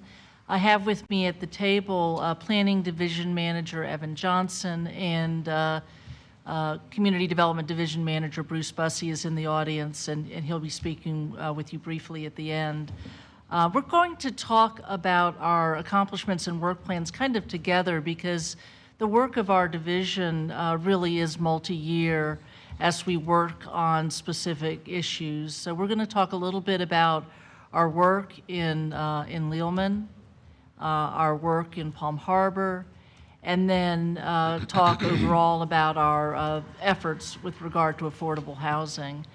I am going to turn the first part over to Evan Johnson. This will be his last presentation to the board. He is leaving Pinellas County and going back across the bay, and I wanted to give him this opportunity to share the work that we have done together, and I'm very, very proud of what we've accomplished. Evan? Thank you, Carol. Evan Johnson, Planning Division Manager. That was not part of my script, so now. But yes, I am going to walk you through a couple of our major initiatives, and as Carol mentioned, we've really tend to, you have the overall list, but some of the highlights of what we've been up to and what we'll be looking to do in '24. In the Palm Harbor area, we have completed the form-based code. It was adopted. We have since been working closely with the BDRS folks, reviewing projects and site plans as new investment comes in, and we're very excited to see how that evolves. We also completed a downtown parking and streetscape action plan, which will be coming to you all in the next couple of months for review and a discussion, and that was done in close concert with the advisory committee and Nancy McKibben in the downtown Palm Harbor area. And we will continue to coordinate in Palm Harbor with Nancy and her team, or her committee, I should say. You know, we are over historic preservation, so our historic preservationist, Tom Schofield, is very involved in that area as well. So we will continue to work with her and provide any assistance that we can as she moves forward with the implementation of those initiatives. Down in Lealman, I won't steal Chris Moore's thunder. I will just say that we are, in 23, we're wrapping up the form-based code in Lealman. It has gone through the LPA. You all will be seeing it soon. I believe the first reading will be in July. That is a big accomplishment, as you all, those of you who are Lealman focused and have been around for a while. It has been in process.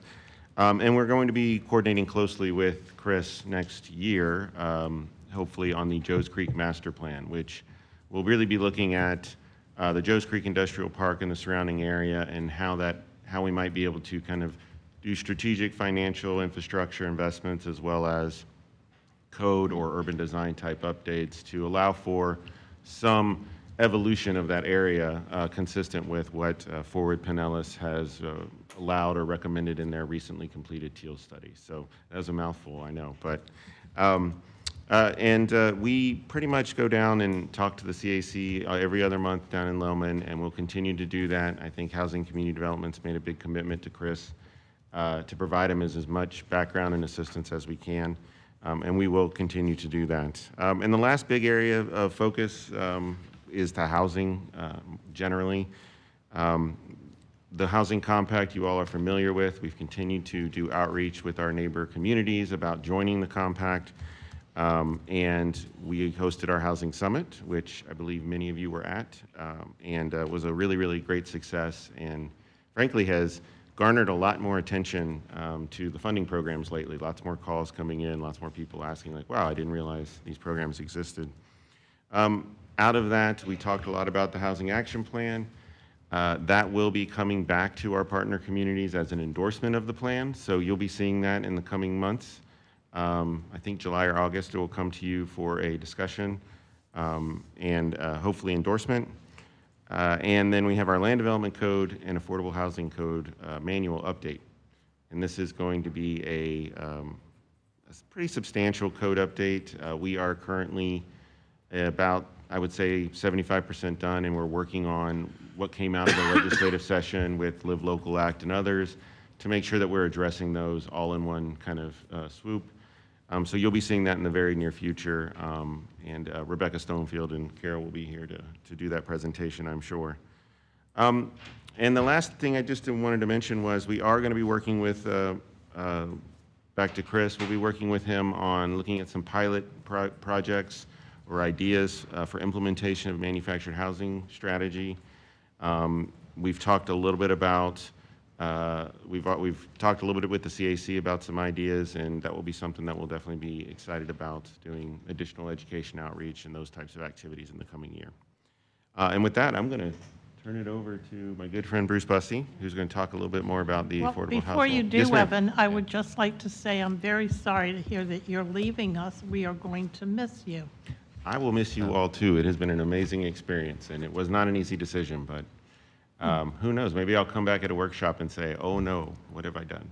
But no, it's been great. I've learned a lot from the team. It's a great organization, so I appreciate that. Thank you. Barry? But if you remember, Commissioner, some of the things Evan's been able to accomplish, look at the way we do our CRA process now.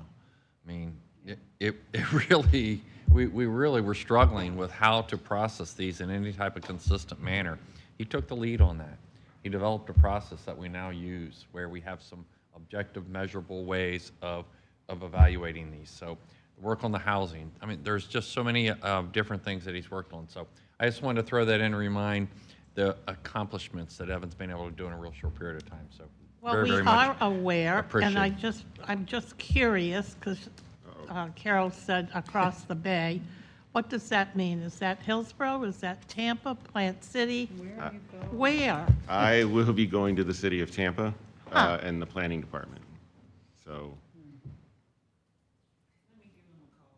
Yeah, no kidding. We'll call John and, Thank you. Oh, okay. Commissioner Peters has a question for. Thank you, and I think this is a question for Jewel. And I know you did the work on the Tenants' Bill of Rights, but is that now null and void after the governor signed that bill? yes. Okay, that's what I thought. I just want to confirm. Thank you. Thank you. Thank you again for all of your contributions to our county, Evan. We will miss you. We will be chatting. Hello. Good morning.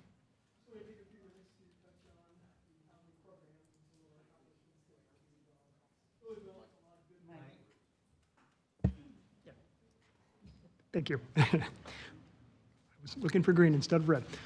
We've really built a lot of good momentum over the past year or 2 years, in large part with the Penny for Pinellas program, partnering with Forward Pinellas to promote that, just in general to get the word out about those funding sources. It's really augmented our existing grant programs. Over the past years, many of you I think have been at some of the groundbreakings and ribbon cuttings.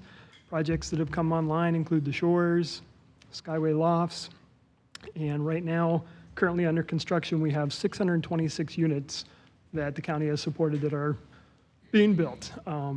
Those are coming online, and so when we look at our performance measures and our unit counts for the last few years, we're really projecting to see a big increase moving forward.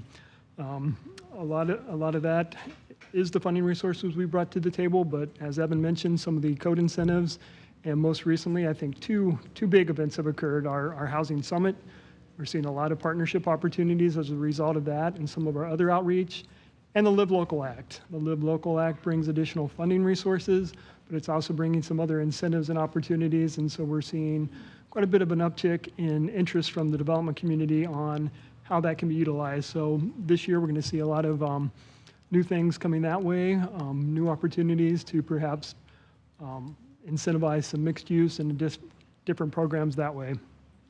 One last thing to touch on, over the past 2 years, we've been implementing rental assistance programs. We're wrapping those up. Those were a response to the pandemic and additional grant resources.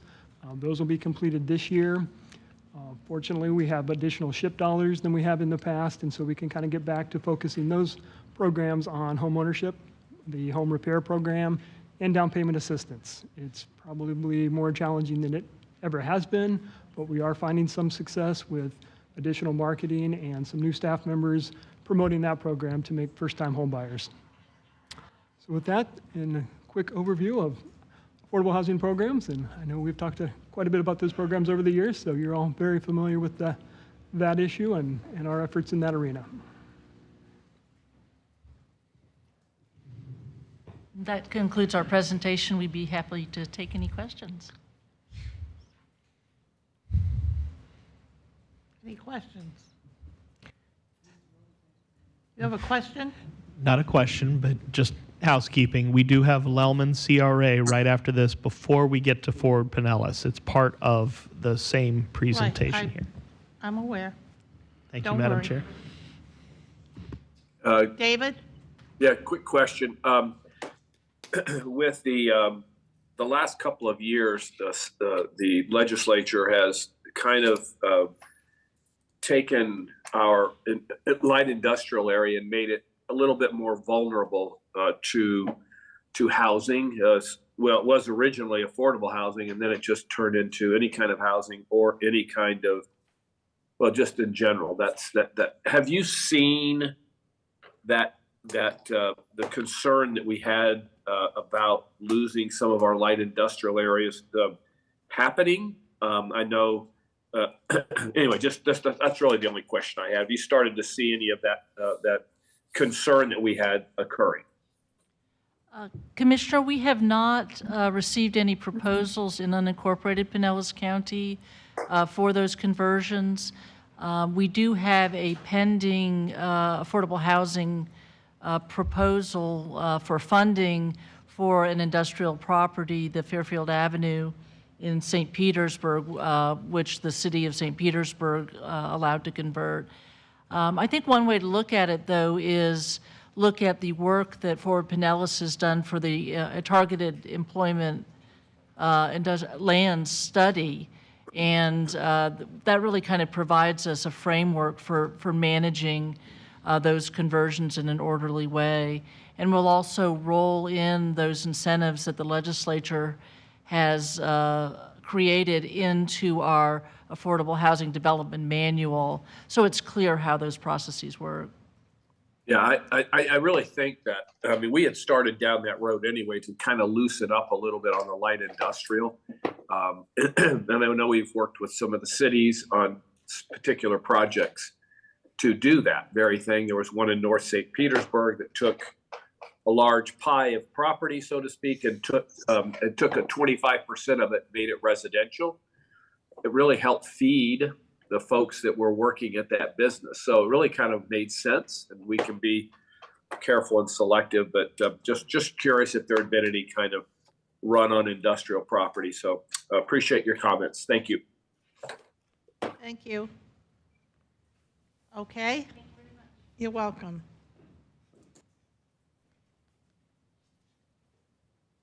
Good morning, Chris. Good morning, Commissioner. Nice to see you. And you're going to talk about the Lealman CRA, correct? Yes, ma'am. I think Jana's going to kick it off. Excellent. I'll kick off and then I'll pass the baton to Chris. So on page 1 of the document, we will start with the budget drivers and topics for discussion, just like with any other department. The FY24 budget request for Lealman CRA increases $2.4 million, or 38.62% over the FY23 adopted budget. And the adopted budget in FY23 was $6.3 million. The FY24 total budget for Lealman CRA is roughly $8.8 million. The increase is mainly attributed to the increase in grants and aids for allocations of projects in future years. And if you actually might be aware of it, but CRA is statutorily required to allocate all the TIF. So this increase is actually in the projects that, in the allocations that is budgeted, but not yet assigned to a specific project or a specific program just yet. The FY24 budget request also includes a 3% increase to a midpoint, just like, again, countywide to in any other department. But the overall personnel is increasing roughly by $36,000, or 10.56% over FY23 adopted budget.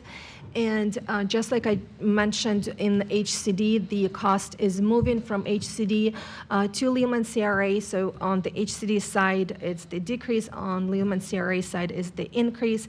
And it is for the administrative grant charges from HCD. Moving to page 2.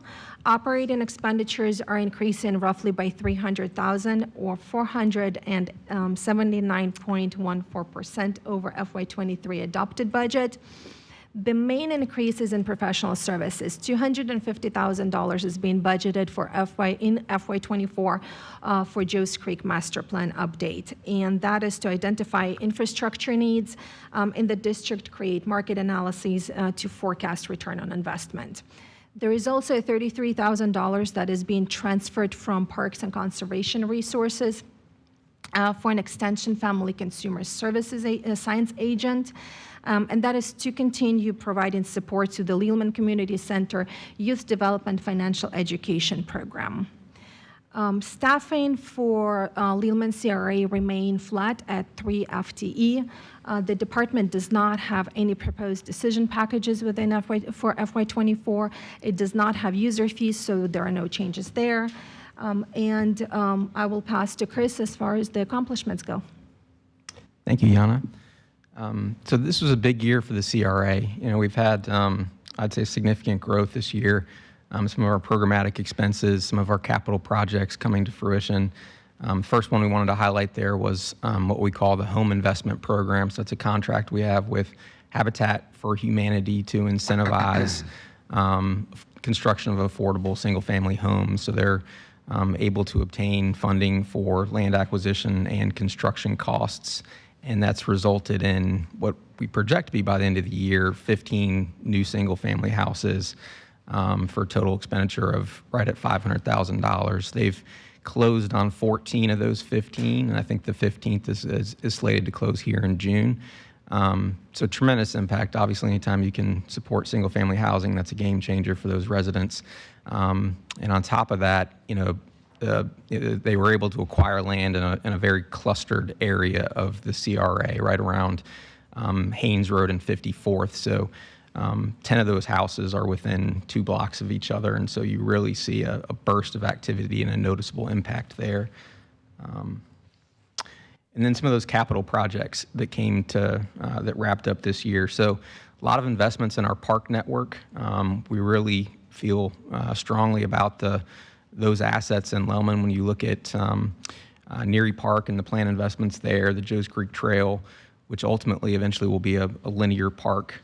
You've got Sawgrass Lake Park to the north there. Folks don't always associate that with Lealman, but the entrance is in Lealman, so it's a nice asset. And then Lealman Park is if that's your 4th best park in a town of 22,000, I think that's a good place to be. And so we invested in Lealman Park, replaced the playground surface there, put that in, new rubber playground surface in, new fencing to make it more inviting and more appealing, landscaping improvements. Neary Park on 54th Ave, so outside of the master plan, we were able to complement that work and to sort of get the ball rolling on some of those improvements. So the entrance at 46th Ave North, over the last 2 years, we've paved the parking lot. There's a stormwater pond there that was overgrown and unattractive, cleaned that up with Public Works help. And then the third contiguous parcel there, we've put in a new playground for the kids there. Really supportive of Parks' support on that, and great locations. That's right across the street from the other habitat development not funded by the CRA that was formerly referred to as Greenway Lofts, and down the road from another affordable housing project there on 46th Ave. So folks will be able to access that right literally across the street. And so another one was putting a sidewalk connecting 46th Ave North to a secondary entrance right in that same area to Neary Park, right at the where Lone and 40th Street come together. So great ability for the CRA to come in and fill a sidewalk gap that provides connectivity, safe access to that park that we're looking to invest in coming up in March of next year. And the last one that we wanted to highlight there was the initiation of a Lealman Events program. And so really want to thank ACA Almonte for leading the charge there, but really a rewarding program that's really energized the community. We've hosted 2 events so far. One, a holiday tree lighting at Lealman Park that was just an absolute success in terms of the turnout and just the overwhelming support from the community. The first annual Honey and Arts Festival as well was another big success. Even had the Pink Streets playing. It's a Lealman resident in that band. That was quite a treat, and some other great music, great vendors, really fun activity for the community. And really the purpose there is drawing attention to the community, bringing new visitors to the park. And we heard time and time again from folks that they lived in the community and weren't even aware of this park. And so really was a success there. And we're planning the fireworks celebration here on July 4th to wrap that up. But a really important initiative of the community. They really enjoy celebrating their community. And so that was also one of the accomplishments we wanted to highlight. That's all I have, Yana. Excuse me? Would you like to take the work plan? Yeah, we also have our proposed work plan included there. It is, I would say, largely a continuation from what you all have seen in years past. We've highlighted some new items in red text. you may recall previously a Lealman CRA alley program to go in, not only maintain those alleys, but clear out some of those overgrown alleys in the community that ultimately are a safety concern and can, from time to time, bad activity can occur in those. And so it's been a really good program to clear those up, and we want to look to potentially take another step forward to also enhance maintenance of the stormwater ditches in the community as well that sometimes can accumulate trash. And so that's something we've looked to looking to expand next year. Lealman Park enhancements, you'll see more planned there. That's largely for new lighting to go into the park, some other potential landscaping improvements as well, but even that holiday tree lighting event shined a light, no pun intended, on the need for lighting in that park, and it'll go a long way to support those other investments and really help beautify that park as well.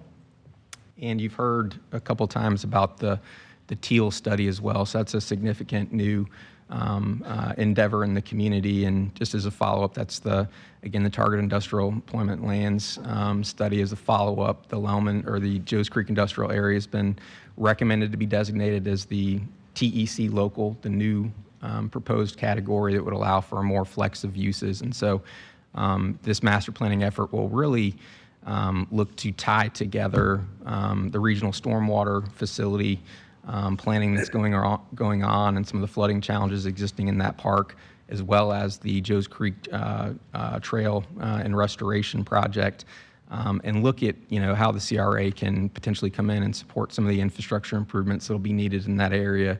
Look at market forecast of what some of those land changes, what that impact could have on the community, and again, just to begin moving the needle in that key area of the community that the advisory committee and folks have all agreed is a very important area, just from the employers that are there, but also just the redevelopment potential and the acreage and large parcels there. Those are really the new changes to the work plan proposed. Thank you, Chris. Any questions, Commissioner Justice? Thank you, Madam Chair. A couple of comments. Just one, thank Chris for all the work. As frustrated as folks in Lealman get with the commission or administration, specifically Mr. Burton, just kidding, Barry. They have always spoke very well of Chris and the relationships that he's built in the community, and that is huge. Because while the infrastructure is critical and everything like that, building those relationships and, quite frankly, building the trust over the years has been critical to us moving forward. So I appreciate that. Wanted to note that it says improvements to Neary Park were completed. Just one section of the improvements to Neary Park were not the entire improvement plan for Neary Park. Just wanted that clear. The Habitat, the small playground on the south side on 46, I think you're right. With the Habitat property going in across the street, that's going to be such an amenity for the folks moving in there. A lot of them are single parents with kids coming in, and having that playground and having the access to the park right across the street is just going to be really, really nice for them. The events committee, Tom Almonte has been doing an incredible job with that. And Chris, you're exactly right.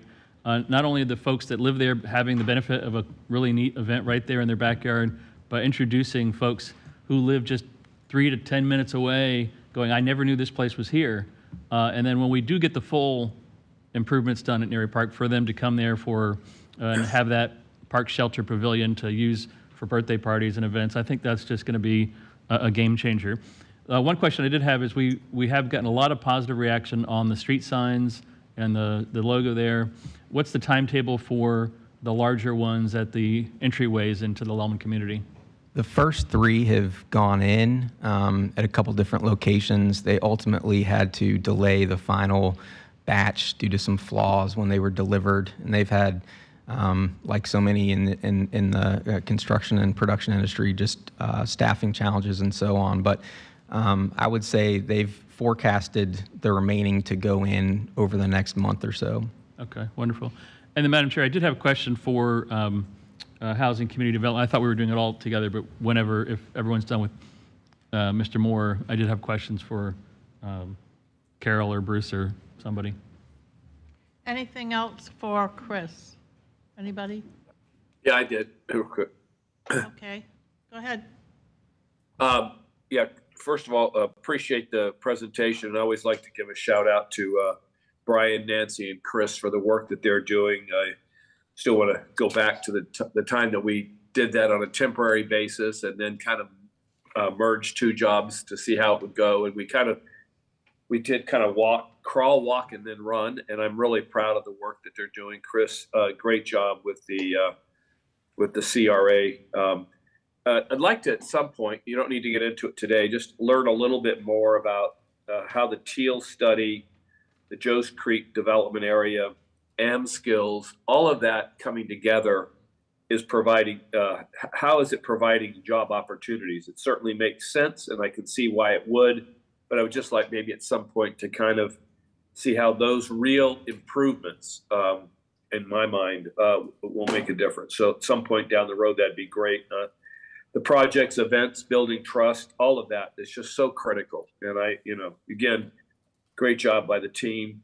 But real quickly, what is the tax number on page 1? Is that the TIF itself?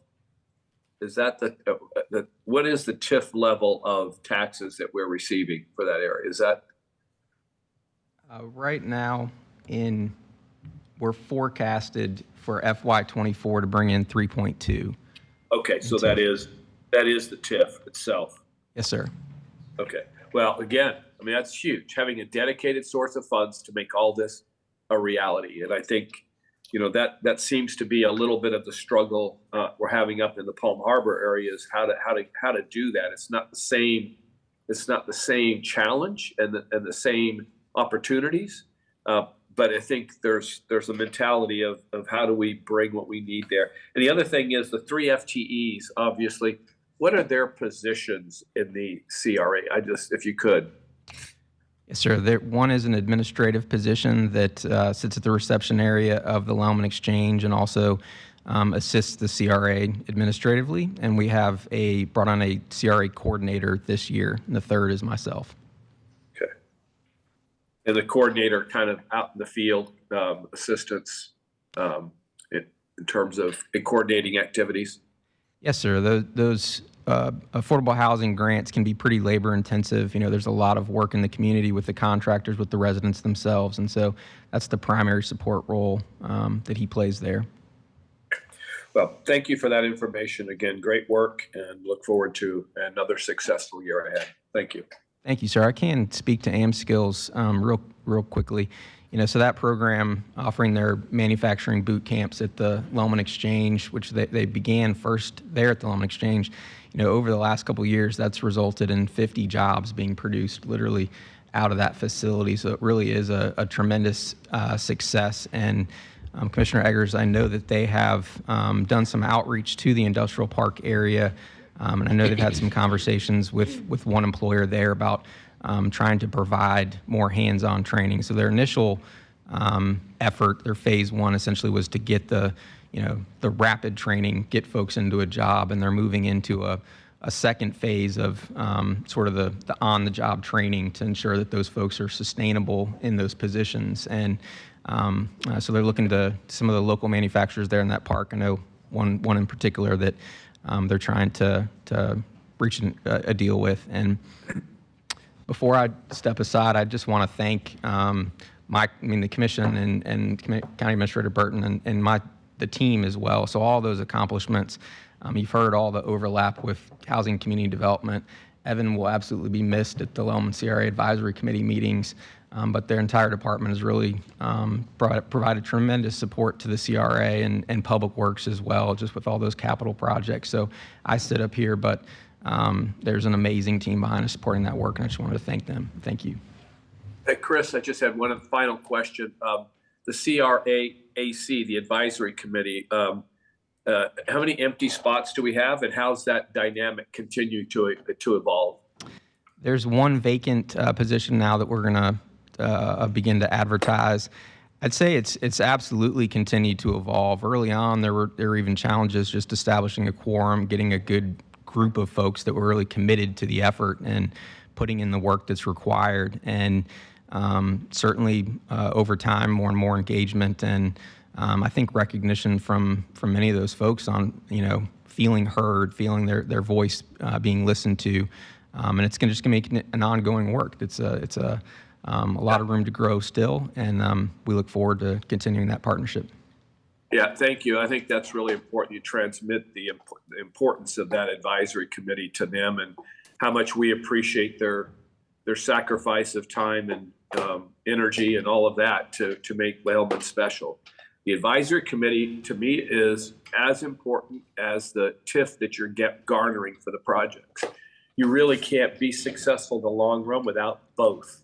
So I just continue to say thank you to them from all of us for the work that they do and make sure they understand the importance that we place on their involvement. Thank you. Thank you. Commissioner Justice. And I just had, again, with Mr. Moore being done, I just had a couple questions on the previous presentation. The poverty zone study, how thorough is that going to go through as far as is it a refresher, is it a full new study, and how long will that timetable take to get that done? It would be an update of the data. The outcome of that would be developing potentially new performance measures that could inform the county strategic plan. It would be done within that single year, though. Starting sometime in the fall if the board wishes to fund that initiative. Okay. Yeah, I think, that study was seismic as far as the impact on the role of what we do in Pinellas County. Having those 5 zones, recognizing that one zone was completely ours and not attached to a city, but one zone was completely ours. I think it changed the path of how the county has attacked the issues in Lealman. So having an update and seeing if we're heading in the right direction, I think is really, really important. The second question I had was about food access. South St. Pete, is that a food access study for unincorporated or the entire county that we're looking at? It is primarily for the unincorporated area, and we are just about to kick that project off in this fiscal year. So Okay. the funding was included in the current fiscal year budget. And will that be just an evaluation of access, or will that be also have a litany of recommendations or potential solutions to those access issues? Yes, it will. It'll explore, based upon the findings of the study, where there is limited access to food, what measures that we could take to provide better food access. And one of the things that's occurred to me after the most recent emergency management event is it has significant impacts for post-disaster. Yeah, I think, we all, we know where those deserts are. When we look at a map, and we assume those are where, I'm assuming that's where the same study will show. But as far as we need to see a litany of a menu of options for us, and then let us decide, and as a group, can we afford to tackle those? Can we afford to do those? I met with the Publix folks a while back and asked them to evaluate Lealman and what was the reason, and I kind of got a generic, we just decided not to pursue this at this time kind of answer. But for us to know, once we identify those zones, to be able to go through and say, go to Publix, go to Aldi or Winn-Dixie or whoever, and say, why aren't you coming? What's the obstacle? And then see if those are obstacles that we can help overcome, because those folks are, most of the folks in there are finding a place to shop, finding a place to buy. South St. Pete, Tangerine Plaza has had that issue, but Lealman and some of those areas surrounding near East Pinellas Park, they also have those zones where there's not a grocery store easily accessible. And meanwhile, some of us have 3 or 4 Publixes within 6 blocks of our house. So we need to find a way to address this. So I appreciate your good work. Thank you. Thank you. All right, next we have Whit Blanton with Forward Pinellas.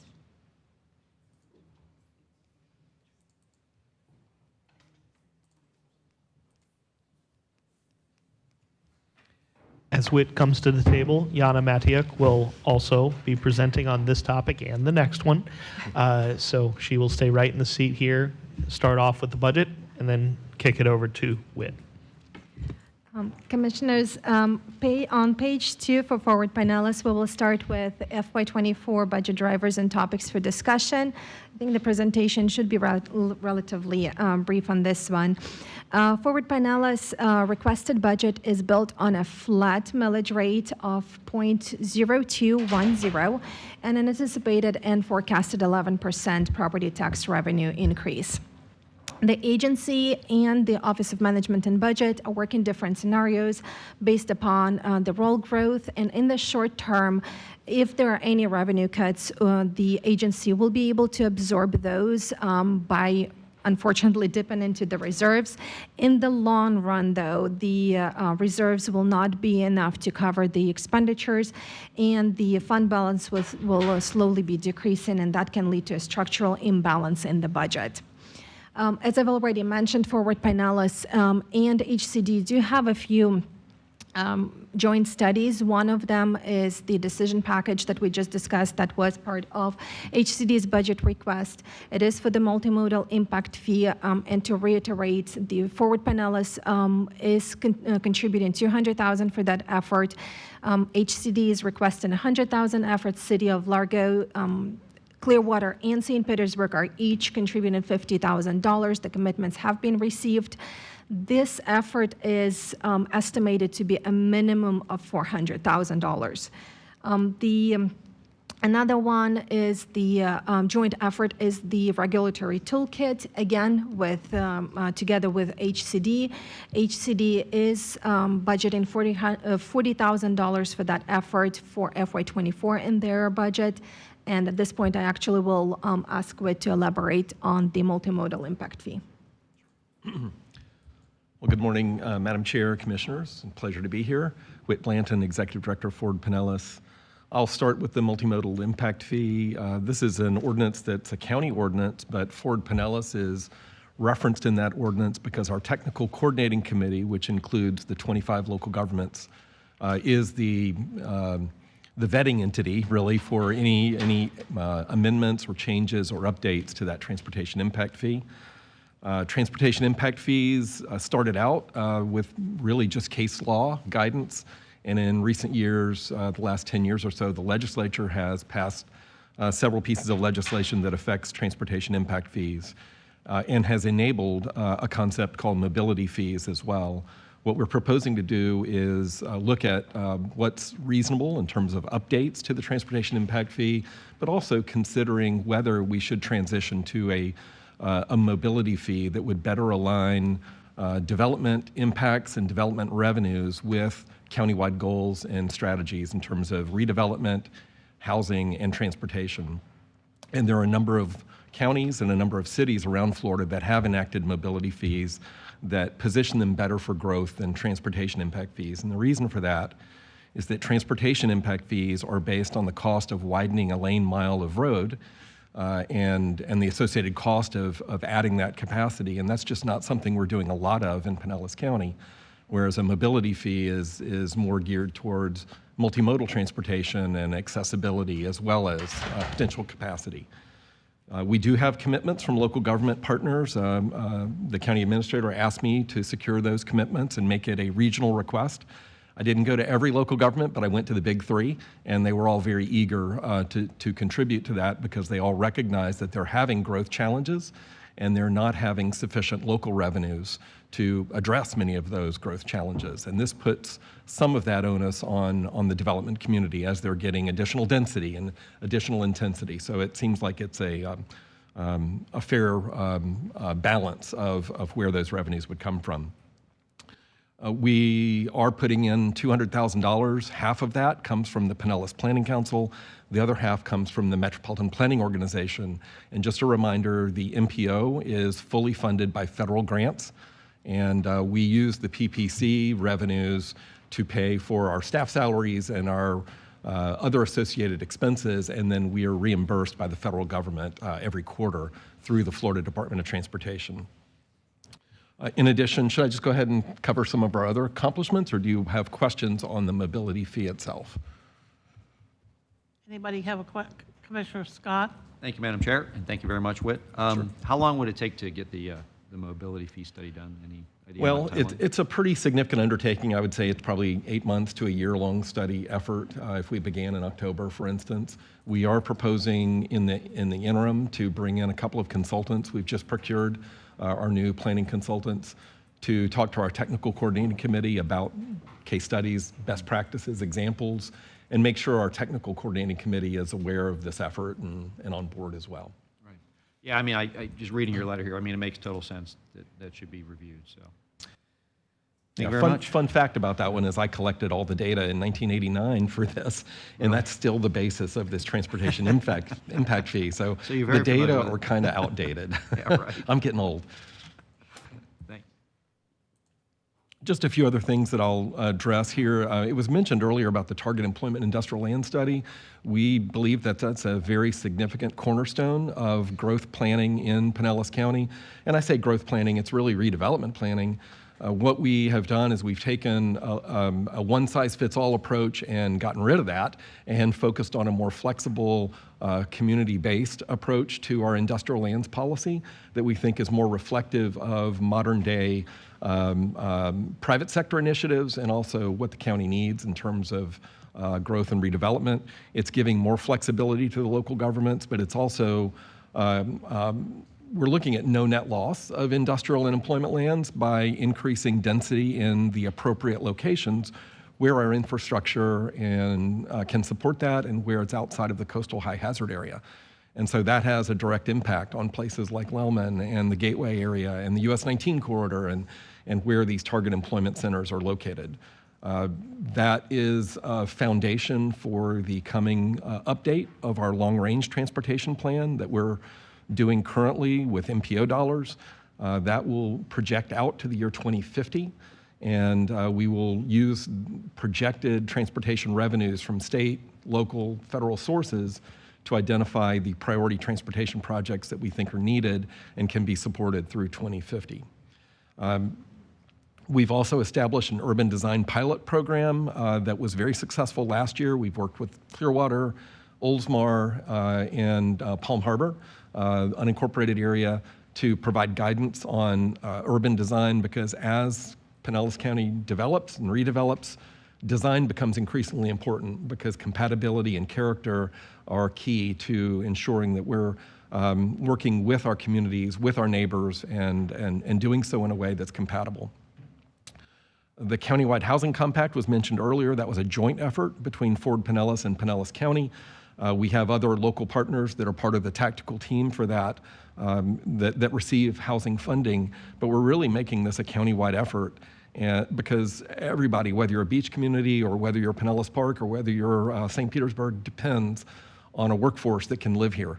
And it's just not sustainable for our transportation network or for our economy, for our workforce to migrate to where it's a lot less affordable or a lot more affordable and less expensive in say, Hernando or Pasco, and commute into Pinellas County, because eventually that'll have an effect on where employers are located.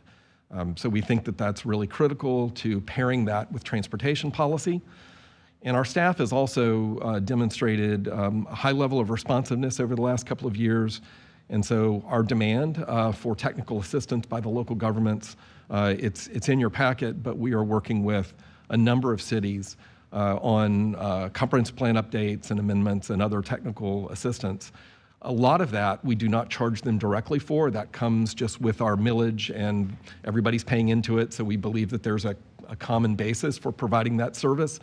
But if it's a substantial effort, we do work with our local governments to secure funding for those efforts, and that continues to be a judgment call when it becomes, a significant effort. The last thing that I think Commissioner Long would probably chide me if I didn't mention is that on the MPO side of our house, we are exploring the merger of the MPOs in Pasco, Hillsborough, and Pinellas County to create a regional transportation planning and decision-making body for Tampa Bay, for the core part of Tampa Bay.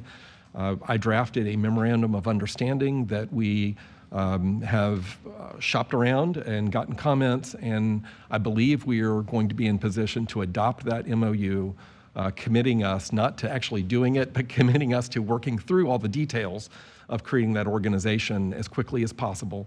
I expect that adoption to happen in October or November of this year, following September presentation where we have to show the costs and benefits and impact, the financial impact of doing that, in a structure and framework for what that organization might look like in terms of its governing board. And that is something that the legislature required us to do, but we were already ready to do that and working down that path. By the end of this year, I need to submit a letter to the President of the Senate, the Speaker of the House, and the Governor outlining our approach to that regional MPO. And I think the biggest question I'm getting from local governments, from our very involved cities here in Pinellas County, is what effect will that have on local decision making and the ability to influence decisions. Because right now, our 24 cities are pretty well represented on our 13-member board, either directly or with shared seats. And the state has a cap on a board that consists of 25 members. It's based on population. So some of our smaller cities might not have a direct voice as a voting member of that board unless we go the Broward County route and try to expand the number of seats. But I'm confident that there is a model out there that will allow us to telescope between big picture regional priorities and also issues like safety, accessibility, bicycle pedestrian, things like that at the local level that really aren't necessarily regional in scope. So if you have any questions about that, I'll do my best to try and answer that. There's still a lot of unknowns. The goal would be to have that organization stood up in the next 2 to 3 to 4 years, and we'll work as quickly as we can to do it faster if that's possible. Is that the end of your presentation? I could go on, but I think that's enough for now. I can't believe it. Are there any questions for Whit? Anybody? Well, look at that. I'm shocked. David, are you there?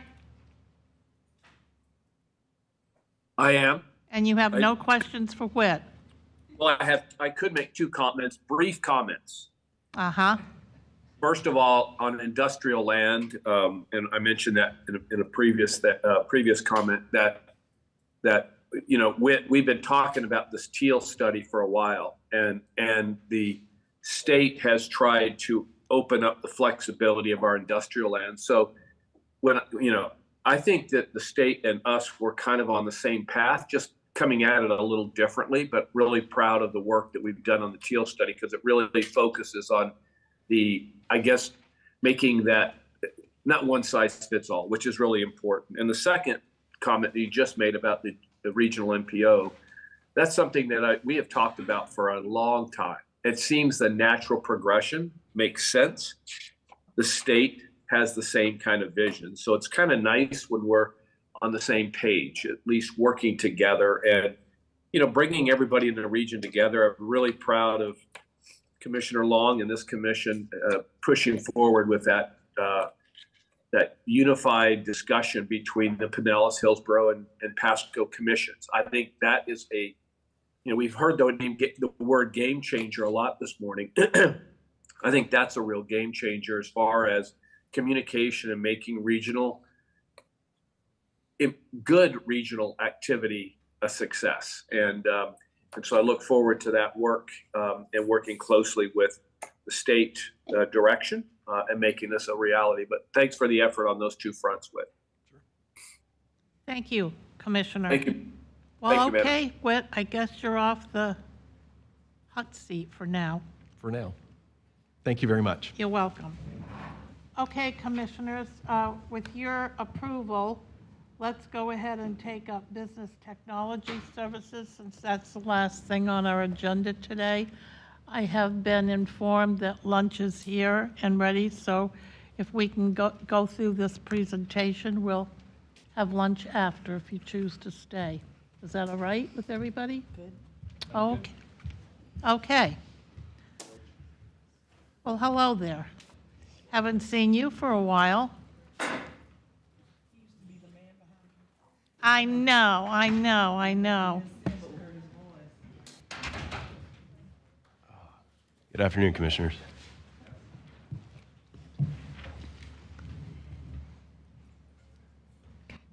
So the FY24 budget request for business technology services includes, again, just like any other department, 3% salary adjustment on the midpoint. The overall personnel services are increasing roughly by $650,000, which is 2.71% from the FY23 adopted budget, and it is driven strictly by the inflationary increases. BTS is fully supported by the intergovernmental allocations to BCC departments and non-BCC departments, and some of the custom IT services to the constitutional officers. This becomes, in essence, the revenue to the department. FY24 charges for services, which is the BTS cost allocation plan based on FY22 actuals, is decreasing by $4 million or 7.88% from FY23 adopted budget. If you commissioners remember, we used to have the Office of Technology and Innovation, which merged with BTS last year.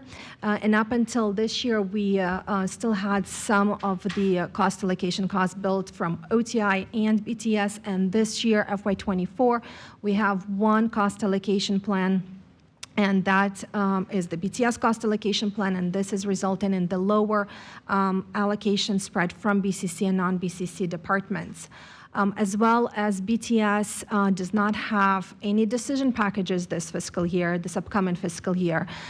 If you recall, last year they had a couple, and those decision packages were totaling a little over $2 million. So again, it is the driver for the lower cost allocation plan. Now, still on the conversation of the cost allocation plan, and I'll jump a little bit in the topics of discussion. The FY24 cost allocation plan has a new methodology, and I will let Jeff speak to that one. But what I did want to commend the department on is the new cost allocation is providing for transparency, clarity, and equitable distribution of the cost.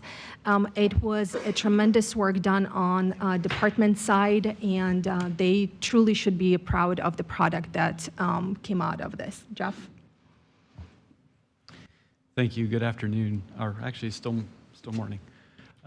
Jeff Roars, Business Technology Services Chief Information Officer, and thank you for that. Yes, this past year we worked really hard to develop a more transparent and accurate cost allocation plan that really looked at all of our services. We went through and took personnel and all of the applications and infrastructure services, and we came up with a new methodology that really is very transparent and actually allows each department to make good business decisions. Exactly what am I consuming, and how much does that cost for us to consume it? So what it does in our opinion, what our goal was to empower business units and departments to make decisions around which services they consume from BTS, and also be able to technically compare with the outside world and see if we're providing a equitable solution. So with that transparency, we think we've enabled that, and we're really working with OMB to implement the new plan and the new methodology. But the one thing I wanted and the one goal Brian and I had was, if there were, in the past, the questions around how allocations worked were very complicated and we couldn't really always provide a clear answer. This methodology is extremely clear, and I feel like if we're asked any questions, it's very easy to explain how each department's being billed for each service. So that's going to make conversations much easier going forward because it's just extremely transparent. Thank you, Jeff. The department has a 1 FTE decrease proposed in FY24. That is one position that is responsible for database administration services, DBA, to fund a recurring operating budget for the procurement of born tech managed services. The Born Tech line item is being budgeted at $192,000. It has been budgeted at that dollar amount. The position has been budgeted at $145,000. So in essence, we are seeing the savings to the department of $145,000 by eliminating that position. Now, the contract will be able to have all the services that that position would have been managing. So it's truly a savings to the department. The FY24 budget also includes the a $1 million contribution to the Strategic Projects Cost Center. This cost center was created to address the BCC strategic and technology needs. We have a few ongoing projects sponsored by the strategic projects and a few upcoming projects, and I will let Brian Zumwalt jump in on that one. Brian?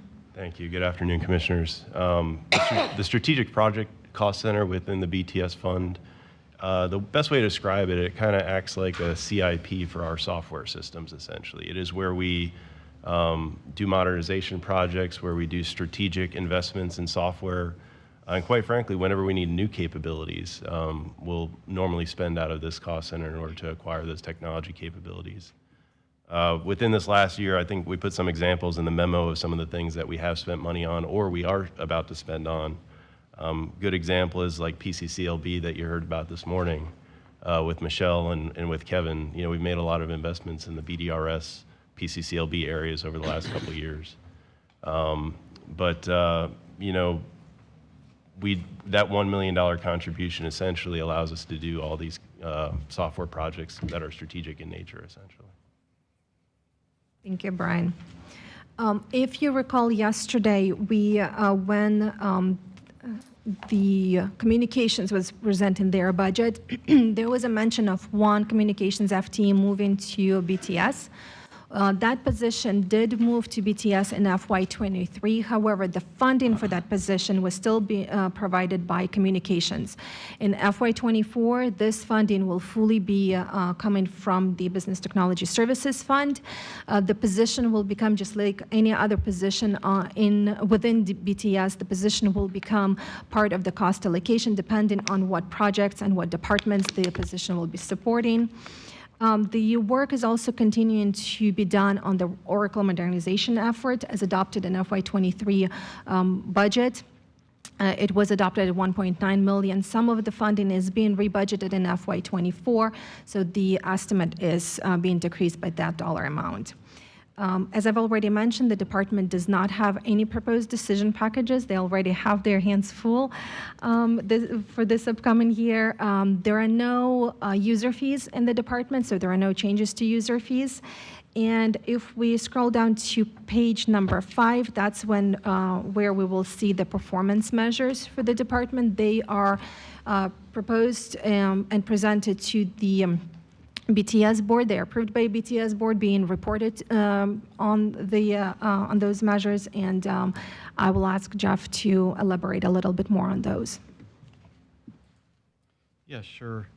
For the commissioners that are part of the BTS board, you're familiar with these measures. These are the measures that we share with the BTS board every quarter, and I won't go through them unless there's questions, but I would like to highlight that there are 3 measures that focus on customer service. There are 3 measures that focus on our service level adherence.